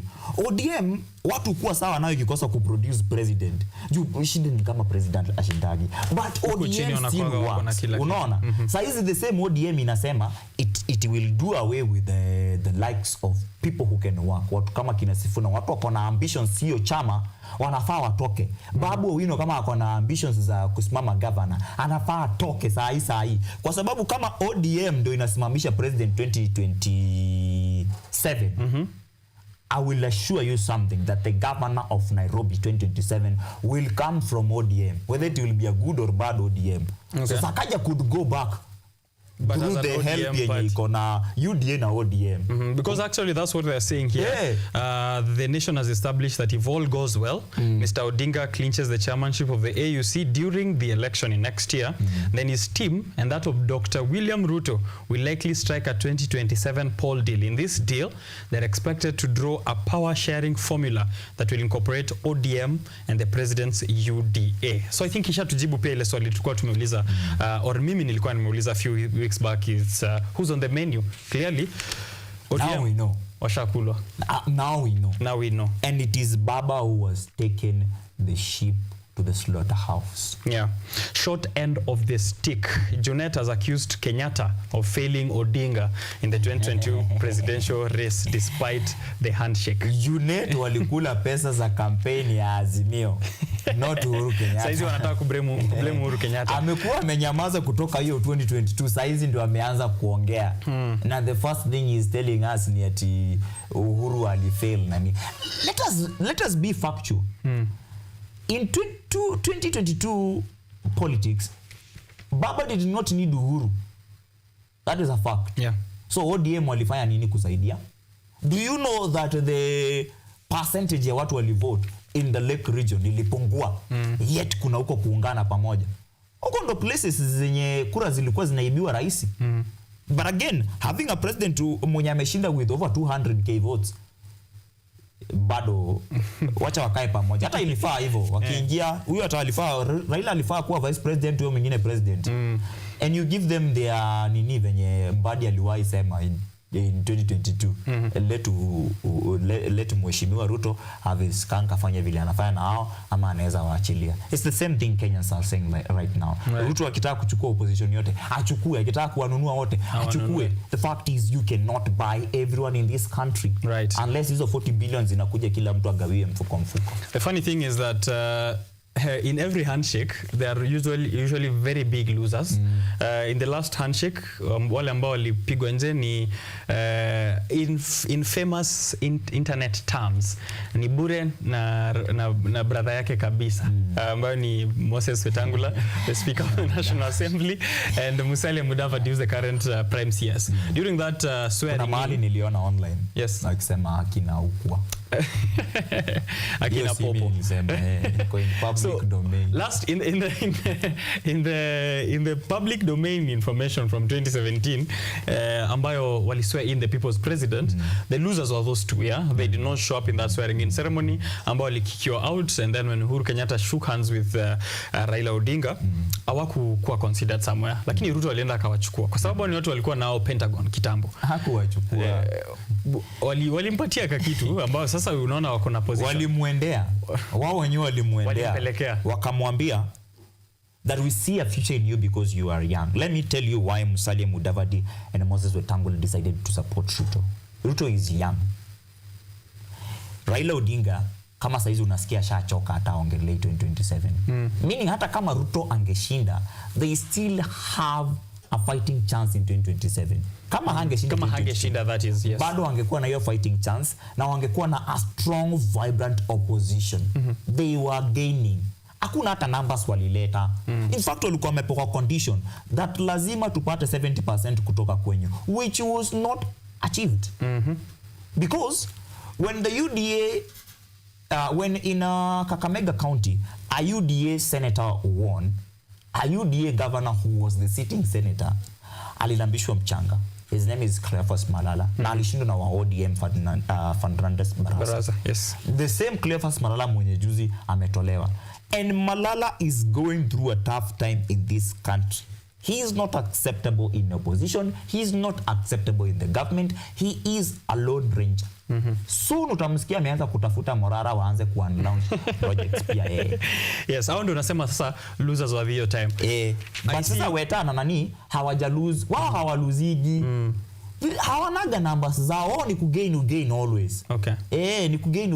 I don't see Rigathi Gachagua in any of the papers today. Is he the new loser of the latest handshake? Acha atulie juu atusaidie. Tumemwacha. Wacha leo tuseme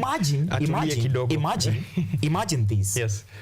Mheshimiwa Rigathi Gachagua came to Roysambu in a church harambe.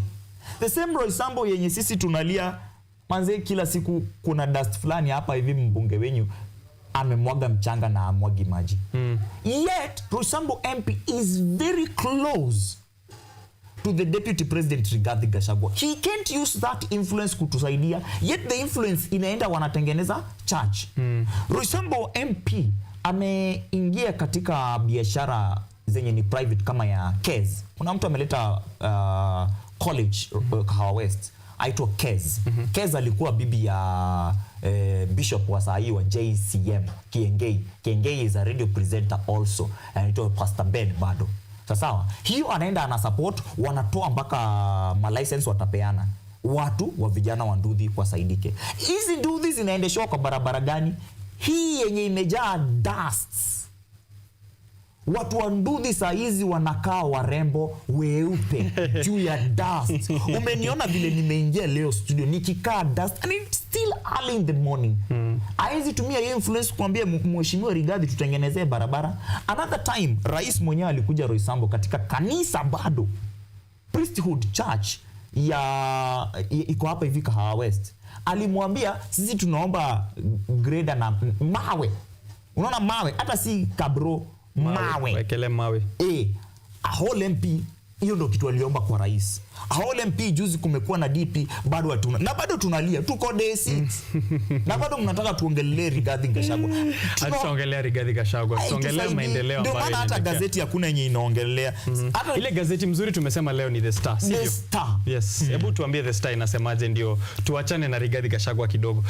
Before I leave that bit which we got to because we are speaking of the China visit by President Ruto, kuna Raila Odinga ambaye huko. By the way, nilikuwa nimesahau kwamba kulikuwa na Indonesia Africa Summit pia ambayo ilikuwa imefanyika last week na huko tulituma mtu. Unajua tulituma nani? Opio Wandai. Kwa hiyo picture ambayo iko na African leaders pale nyuma na usini Opio huyo. Nimeona nani huyo? Kuna mwanahabari wetu tuliona kwa shot. Close shot ya President Ruto. That tulikuwa nasongeza nyuma. Hiyo kiparasia wa Mondi Timoni. Hivyo ndivyo Wandai anaonekana huko. Kweli, huyo ndio President William Ruto ametuma. Ndio maana nasema hii handshake ambayo ni hii hata si ile handshake hivi. Ile nataka stress ni kuonyesha. Sio handshake hivi. Ni ile inapiga kelele. Hii this time ndio maana hawataki kuita handshake. Wamekosa. Na bado these guys are full of guilt. Guilt inaonyeshana kwa faces zao. That is why Opio Wandai alienda huko. But atuongelei sana kuhusu. Utaona uguda kitu. But if it was a good thing, my PR expertise says that anafaa kuwa pale kama rais. Kama rais. Sema kurepresent rais. Yes. Wacha nikwambie siku moja nitakuwa serious hapa hivi nitakuwa natoka huko nje na kuja na miradi. Mnadhani ni rais ametoka huko. I fear hadi sometimes naona kama nitafutwa juu nitafanya kazi mimi. Na watu Wandai yako hapo hivyo hataki kuongea kwa sababu anajua who is representing. Hataki kuonekana ni amejificha nyuma ya picha. Imagine. Kweli. So that's the kind of guilt ambayo so they do. Ndio maana ninakubaliana kwamba tuendelee tuna hiyo kelele. Itasaidia. Tuache kuita kelele actually. Tuendelee tuna hiyo conversation it's a conversation. Yes. Na hata sio sisi tunapeana. I've come to note that you kila time napatana na kijana tunaongea kuhusu mambo kama haya, unapata anajua. Yes. Ukipatana na mtu mwenye ni mzee kidogo kwako, unapata akona ndio anaanza kuelewa. Yes. So you're talking to other generations. Our younger generations, the generations alpha, so that they can be aware the same way we are aware work. And also we are talking to the elder generation so that they can know that these are the things that have been happening under your watch. Ndio maana mmekuwa mkisafa hivyo vyote. To a point saa hizi sisi ni vijana. Mtu kama mimi niko 31 years old saa hizi. Na nikiwa hapo that flow with all the progress, the prolific accolades that I have. Sio nata iPhone. I needed to say that vijana wenzangu tuna own iPhones. Tunaitwa anko tayari, but tuko na iPhones. Hakuna mmoja wetu ako na ng'ombe mahali nyumbani. Hakuna hata mashamba ya kuweka ng'ombe. Na hayo mashamba yanataka kuwekwa mpaka tax. Kitambo hakukuwa hivyo. So we are telling our parents and those who are older than us that shida imekuwa ni nini hiyo kunyamaza. But right about now, we need to talk. Angalia hapo hivyo kwa The Star. Wanaongea kuhusu. Kabla tuingie hapo nilikuwa nataka nimalize mtu wa mwisho. Huyu siwezi muachilia aende scot free. Mwenye ako China kwa hiyo picha ni First Lady Rachel Ruto. Oh my goodness, nimemuona. Rachel Ruto. Leo amesmile. Amesmile kweli? Mimi sioni hiyo smile unasema. Smile but anaweza kuwa sorry to say this on air. Of late when we've been seeing Madam Ruto, amekuwa kuna shida fulani yako nayo. Maybe sometimes ameumizwa ukimwangalia na kama kona black eye. Other times amechoka sana ukiangalia hadi macho. Halali. Kuna hadi time walikuwa ameanza kutafuta stories for that one. Anasema it's the kind of praying that is happening in State House. Every Wednesday lazima watu wa fast. Hadi kuna wafanyakazi wa State House walikuwa wanasema hii mandatory fasting it's not like what we signed up for. But leo hivi hata ukiangalia hadi nguo zenye amevaa ako chilled up kidogo. Mzee amevaa Tommy Hilfiger. Huwezi tokea na nguo ya Giko. So dress up. Ako amefurahia for a couple of reasons. One, she's there to find some more money and partnership for women empowerment. Ile pesa ya Ford. Women empowerment. Ile pesa ya Ford Foundation haijatosha. So ako hapa anataka kuongezewa pesa kutoka China. So President William Ruto anatafuta pesa ya infrastructure.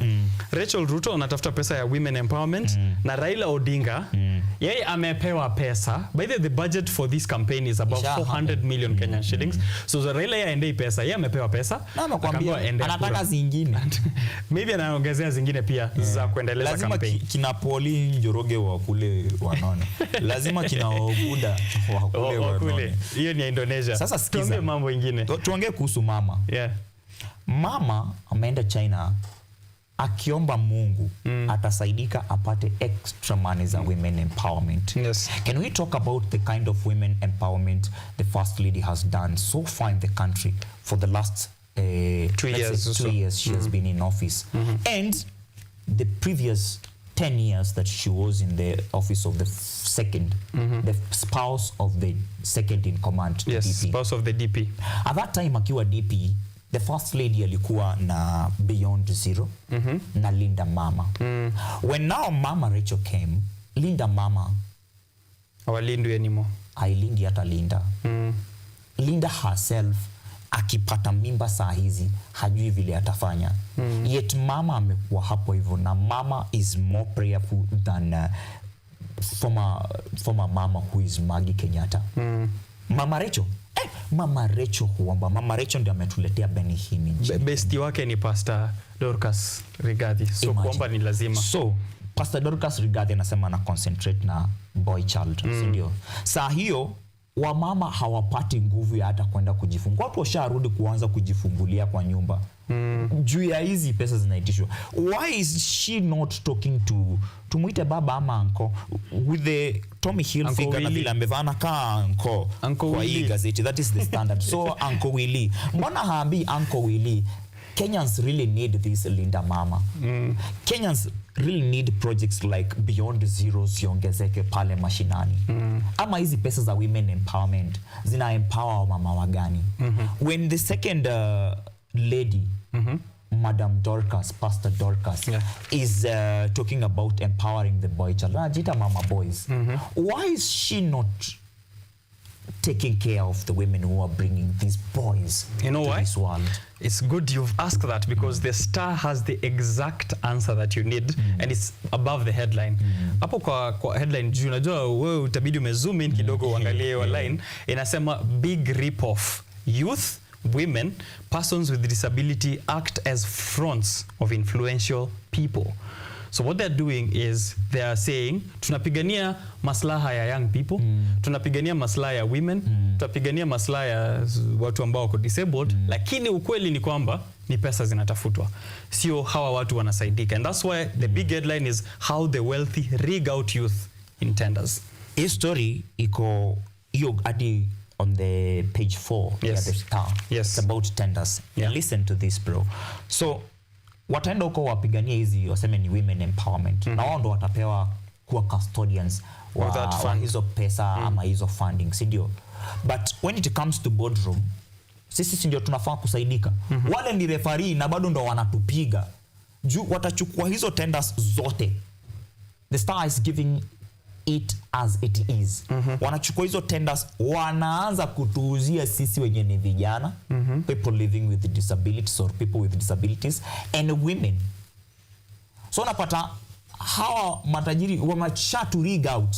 Yetu wako pale hivyo wanatulilia.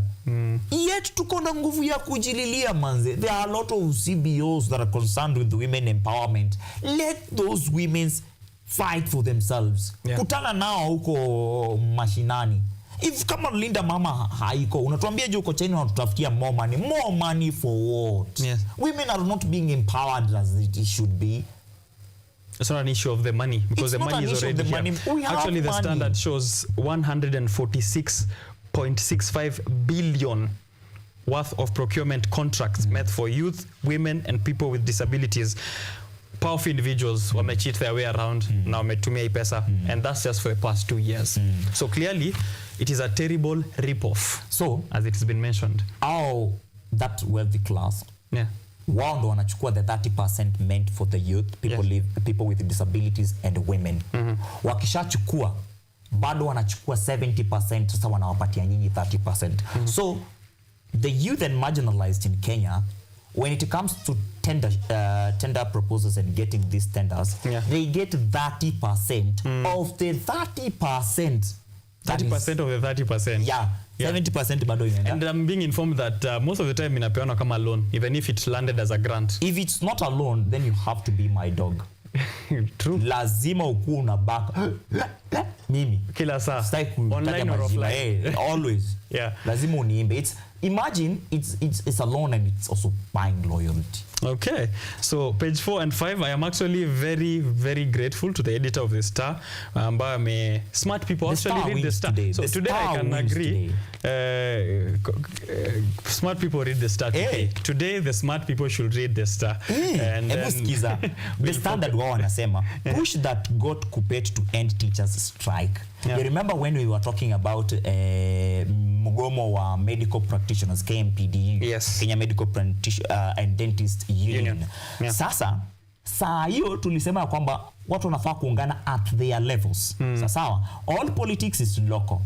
All corporate nini zinafanyika pale chini. Lazima unaanza pale chini, si ndio? So walimu wa JSS ndo walianza mambo ya sisi tunagoma. Kuppet backed them up and not refused to back them up. But Kuppet wakaitwa kando na Madam Nancy Macharia, who is the CEO Teacher Service Commission. Wakaunda deal. Hii deal imewarudisha class kama bado hawajasaidika. Yet at that point wao Kuppet walikuja kuingia kwa mgomo wa walimu wa JSS wakisema kwamba we are the link between the secondary schools and primary schools. You are calling us junior high school. It's a flagship project inaanza. Tuseme inaanza. Sisi ni walimu. Na tumekuwa tukianza kutoka 2022, si ndio? But wameweka sasa mambo ya CBA 2017 wakaambia tutashughulikia hiyo. So mambo ya JSS teacher yako pending.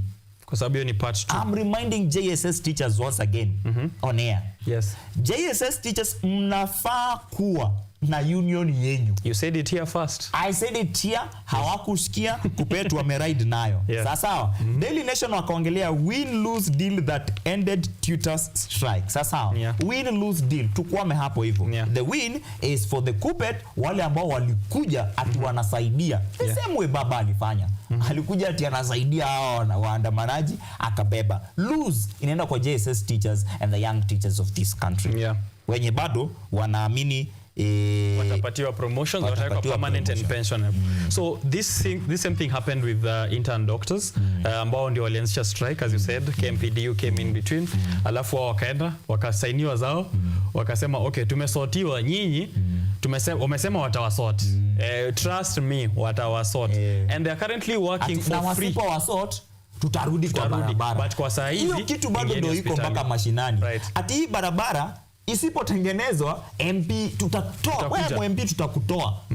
Ati huu usipotuletea maji, kama saizi hakuna maji in Roysambu, Nairobi is suffering and yet they are still saying ina work. It's not working. So we need ndo iko juu. We need to have everyone come together. We need to have everyone come together. Kama nyinyi walimu wa JSS, hebu jiulizieni mkiwa hapa. Hiyo time yenye mmeanza kufanya hivyo, join. Mkiwa hapo hivyo mko form an union. Same thing with intern doctors. Form a union, pelekeni kwa kotu and don't beg. Our problem is tuna beg. Tuna beg na tuko na constitution yetu. We promulgated our own constitution. Na ikainuliwa juu. Kama kuna picha sitawai sahau ya Kenya kwa my vivid description, hata nikiwahi ambiwa niandike insha ama composition. It's that day 2010 when the constitution of 2010 was promulgated.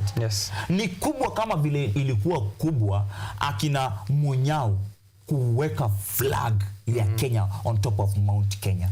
And the people of Kenya sang, Munyao haishia federa, haishia federa. Munyao, let that flag stand. Sawa. I felt that na sikuwa. I felt here 2010. lakini bado Wakenya wetu wamejaa uoga. That you have, imagine the university funding model yenye iko. Students have started to cry that haki ya Mungu, mimi kwetu hatuna pesa. Tumekuwa tukitegemea basari ya MCA ile promulgation pale. That is one thing that every Kenyan akiona anafaa akumbuke habeg kuwa Kenya. Unless wewe ni mzungu umekuja ukazaliwa hapa hivi na damu ya kwenyu na kuonyesha unafaa kurudi kwenyu. But as long as you are a citizen of this country, know that your future is at stake, and that constitution that Mheshimiwa Mwai Kibaki, a legacy man of a president who showed us that democracy can work. He gave us the constitution in the year 2005. Kenyans refused it. They went back to the drawing board. And in 2010, Kenya got her own constitution. Hiyo ndio inatupea nguvu saa hizi. So, shule wasibeg for funding. Msibeg. Saa hizo, ndio tuko naongea kuhusu huyu mwanafunzi ambaye analia. Sasa, gazeti la The Star linaongelea mpaka mzazi wa hapa Kenyatta University. Alikuwa analeta dota wake. Dota wake anafanya Bachelor of Commerce. She is expected to fund that model with 220,000 pesa taslimu. Mtu ambaye amekuwa akisoma through bursary ameimba haki ya Mungu, MP wangu siku zote, MCA wangu siku zote, gavana wangu siku zote, ndo apate kabasari ka 5,000. Amewekwa kwa band number 5. Band number 5, you're supposed to tunapewa the least amount from the government and pay the most. The most. Na the most ni kwa hiyo 220. Ata afford aje? Yule ambaye ako kwa batch 1. Batch 1 yeye anasema sisi tunafurahi Mungu, but tunalia hiyo serikali isaidie hao wenye wako kwa nini. And who is that crying? Utapata ni mtu kwao, wao hata si middle income. Wao ni matajiri. They were able to convince someone somewhere so that they can be in batch 1. But mwenye ako batch 5 hata waisoma manze. We are crippling this education system. Yet it is a fundamental right in that same constitution 2010. And in the same breath of what you've been advising teachers and doctors, students, I need student associations to be back up. Because that's the only way. Associations are back up. The only way I've seen is walikuwa long holiday. Road activity as normal. Bado we still have freshers who are struggling with mali watatoa maji. Business as usual. In Eldoret, business as usual. Let me tell you, if there is someone who is going to have a hard time between now and 2027, it is Mheshimiwa Ruto. Now that watu wanajua they don't need Raila. Unajua kitambo ilikuwa ushaijaribu unataka kutokea, but unagongwa kichwa unaambiwa kuna Raila. Nakumbuka hata time fulani ikiwa baba while awe tuliteseka hadi arudi. Ndio tumwambie ndio tukuje tumlilie kama baba. But saa hizi baba stay away. That is a message. Watu hawata nini, watu hawata nyamaza. Lakini Roy Sambu, si niko day 6 size ya kuongelea hiyo barabara. I am involving Ruto mwenye anaingiaga social media kutuongeleshea. Seems like these leaders are not in those social medias. None of them is. Umeshika? Because it's like they are not getting our message. But the point is this, hatuchoki. Every day tukiamka tunapata shida, tunawaelezea hii barabara inatuumiza. Today inatuumiza hivi. Na hatuwezi ngoja hadi next year. Leo kumenyesha hivi ndo kunakaa. Tutafanya hivyo hadi siku. We have nothing to lose. Hiyo ndo shida nyingine. We have already lost everything. The youth of this country have already lost. They have nothing else to lose. For President Ruto, he has a legacy to lose. Yeye tayari shakuwa tainted. He has a re-election bid to lose. But for the Kenyans who are in pain every day, day in, day out, they have nothing else to lose. And that's a very dangerous person to go into war with. So the only way is up for them. Ushaiona ile kitu inaitagwa up thrust force na mahali nafikiaga wanasema hii ni elastic. Of course fai kukuuliza hiyo swali juu wewe ulikuwa layo. Na layo nataka sasa kiroga boys kaya layo. You've seen when Kuppet teachers are on strike at Yodhaya boys, wako pale wanachoma. Have you heard what was happening in Starehe boys? Watu walikuwa class as usual. Watu walikuwa class. What is wrong with our students? Na shida si wao. Shida ni wale ambao wanawafunza. But I'm very glad that the young people of this country have started to take over these professions and they are doing a great job. Yes. Nikupe example. Watoto ambao wanafunzwa na mwalimu anaitwa Teacher Sila na muonaga tu TikTok. Watoto atuonyeshagwi. But how watoto considering that wako pale chini, I think PP1, PP2. They have the best foundation of education. Right. I want to give my daughter the same. But I want even other young parents to do have the same chance. We don't want a situation where we can't have that by going to private schools or taking our children abroad. It's by changing our schools. Yes. Wewe ulisomea high school gani? Do you know as an old boy or an old girl of that school, you have a responsibility to ensure that the name of that school is raised high. Ndo maana wanakuitaga Alliance High School Alumnus. Ndo maana wananiitaga Ujwang Marem wakirubi.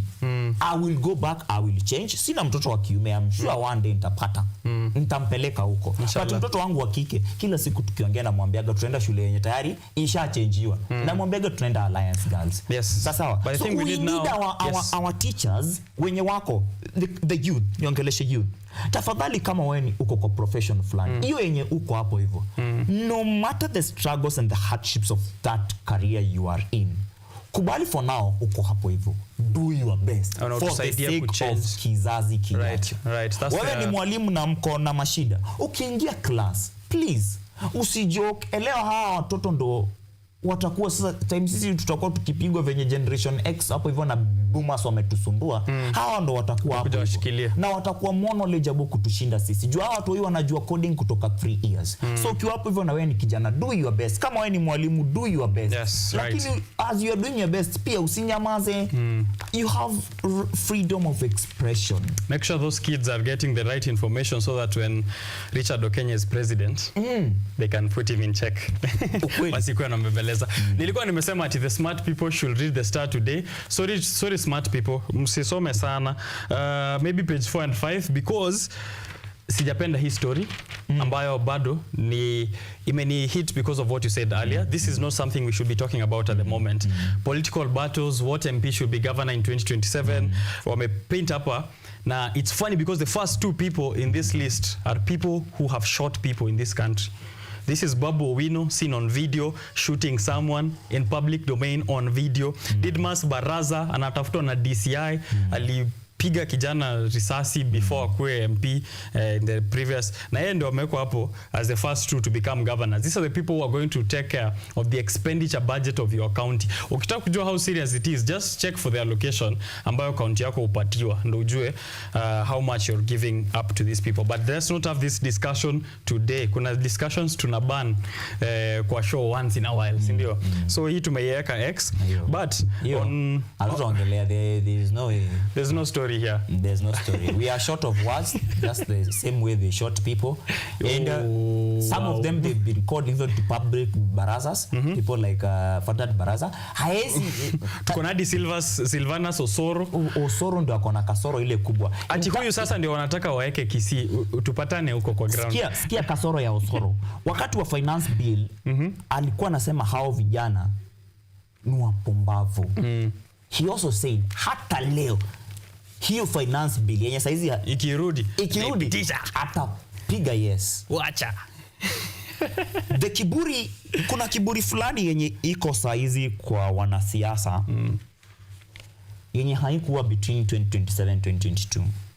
I think pesa ni mingi saizi. You know why? In chaos there is no business. So the business yenye wako nao saizi ni ya kukula tu, ni ya corruption. Juu kila time wako bunge wanaongelea nini? Finance bill inapigwa, pesa. Shikeni pesa mwendeni mkakuel. Shikeni pesa mwendeni mkanyamazisha hao vijana. Kama kwetu wanalipwa, chaos is a ladder for them. Unaona? So juu hao wenye wanalipwa kufanya hizo chaos watasifu mse kama Osoro yeye hataona kasoro. Lakini 2027 yes. Kenya ndo bado wana vote. Kabisa. We will meet at the poll. So read for yourself more on what is in the Star. I think the most important story is how the youth are being rigged out of tenders. Hii lazima ujisomee tafadhali ndio ujue ile maswali wanauliza, oh, youth apply youth fund, apply women fund. In apply it's just that there are people in between who get these amounts and then disburse it within themselves and broker it even if it's a grant. So that's the Star. I had something Ojwang, remember tuko na 3 minutes, actually 2 minutes since niambiwe. So I'm going to just point people to some stories alafu wewe ufunge na anything else naweza kuwa nimeacha. Before uende hapo hivyo. Yeah. Wanasema pale hivyo katika gazeti la The Standard ukurasa wa mwisho. Look at Manchester United. Do you see anything to smile about? I see Ten Hag smiling. And then wanatuwekea Ten Hag ameficha hadi kipara alafu ana smile. Anakaa Peaky Blinders pale hivyo. Alafu ana smile. Mpatie time. Unapatia Ruto time. Patia Ten Hag time. Mbona mnataka kupea Ruto time na mdai kupea Ten Hag time? Nataka umalizie kwa sababu ni fan wa Man U. Nitakuacha umalizie na yoyote. I want people to go also check the story on Adani. They have set up a subsidiary farm in JKIA. Wako ready kuanza kazi at a domestic resistance as it goes up. They want to operate the airport for 30 years. Bro, 30 years from now sintakuwa nimezeeka ajabu. God, what? Anyway, so read for yourself, back page of the Daily Nation, that's where it's at. But I have a business story that's very interesting on page 4 and 5 of the Standard. It's a special report on Chandaria. It reads, The Making of a Business Magnet. Page 4 and 5, Chandaria's built a global business empire that will not stop growing. From a single store in Ngara, Nairobi, to an empire that now comprises of companies in 40 countries on 5 continents and employs more than 40,000 people. And they're showing here the chairman, Manu Chandaria, who has expanded the family business here na imefika mbali zaidi. Yani everyone is wealthy in that family because they've built it that much. Reminds me of the LVMH, Louis Vuitton, MH ni nini? Hiyo yenye kuna Dior, Balenciaga, hizo Gucci, hizo same thing, an empire that doesn't stop growing. Go read some business tips from there. Ikusaidia pia wewe kama unataka kutengeneza generational wealth, kama unataka kujengeresha biashara ya kusaidia watoto wako in the future, read for yourself. Ojwang, mimi nimemaliza updates zangu. Labda sasa uko na 30 seconds naambiwa tufunge show. Yes. I would like to focus kumaliza kwangu on matters education. And the former president of South Africa is now late, and he is a legendary president who went for only one term kujitakia Nelson Mandela and said that it is only through education that the child of a peasant or a farm worker can be a president of this great nation. That was in South Africa. Since 2003, we've seen what education can do. Also, the same man ever said that education is the most powerful weapon that can change any country. President Ruto, if you care about your children and your children's children, if you care about George Ruto, if you care about Charlene, and the children they will get thereafter, please don't cripple the education system of this country. Wacha ifanye hata kama biashara basi. Wacha watoto wenyewe wasome. Juu tutakosa kusoma na kesho sisi tutaoa watoto wako na mashida ambayo tunapitia tutasambaza huko. Ama watoto wako watapatana na watoto wetu mahali na watafanya the same thing. Please. There was nothing wrong with the previous university funding model. If there was something wrong, improve it. Wacha kuleta ingine mpya.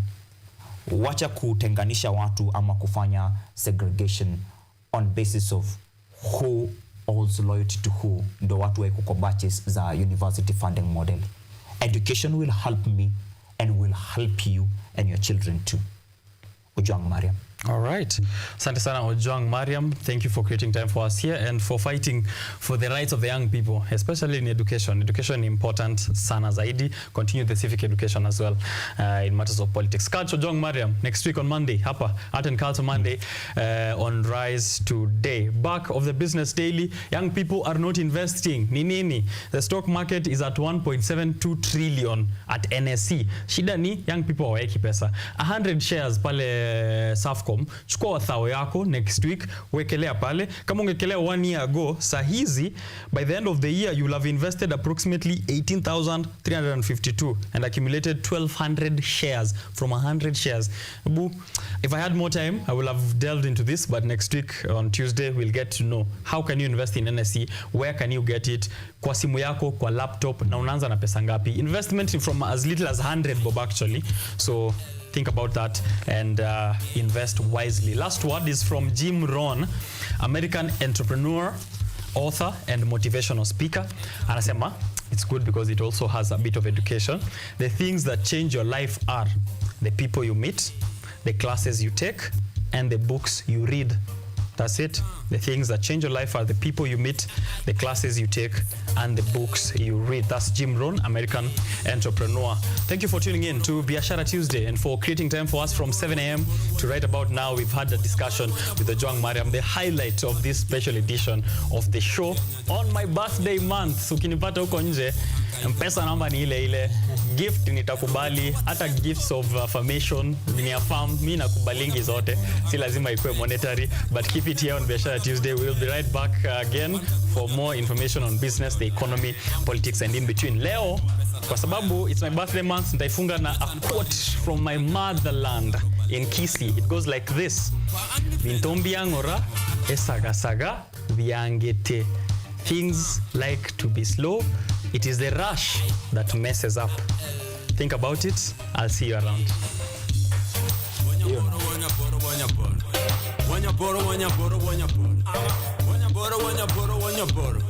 But it don't.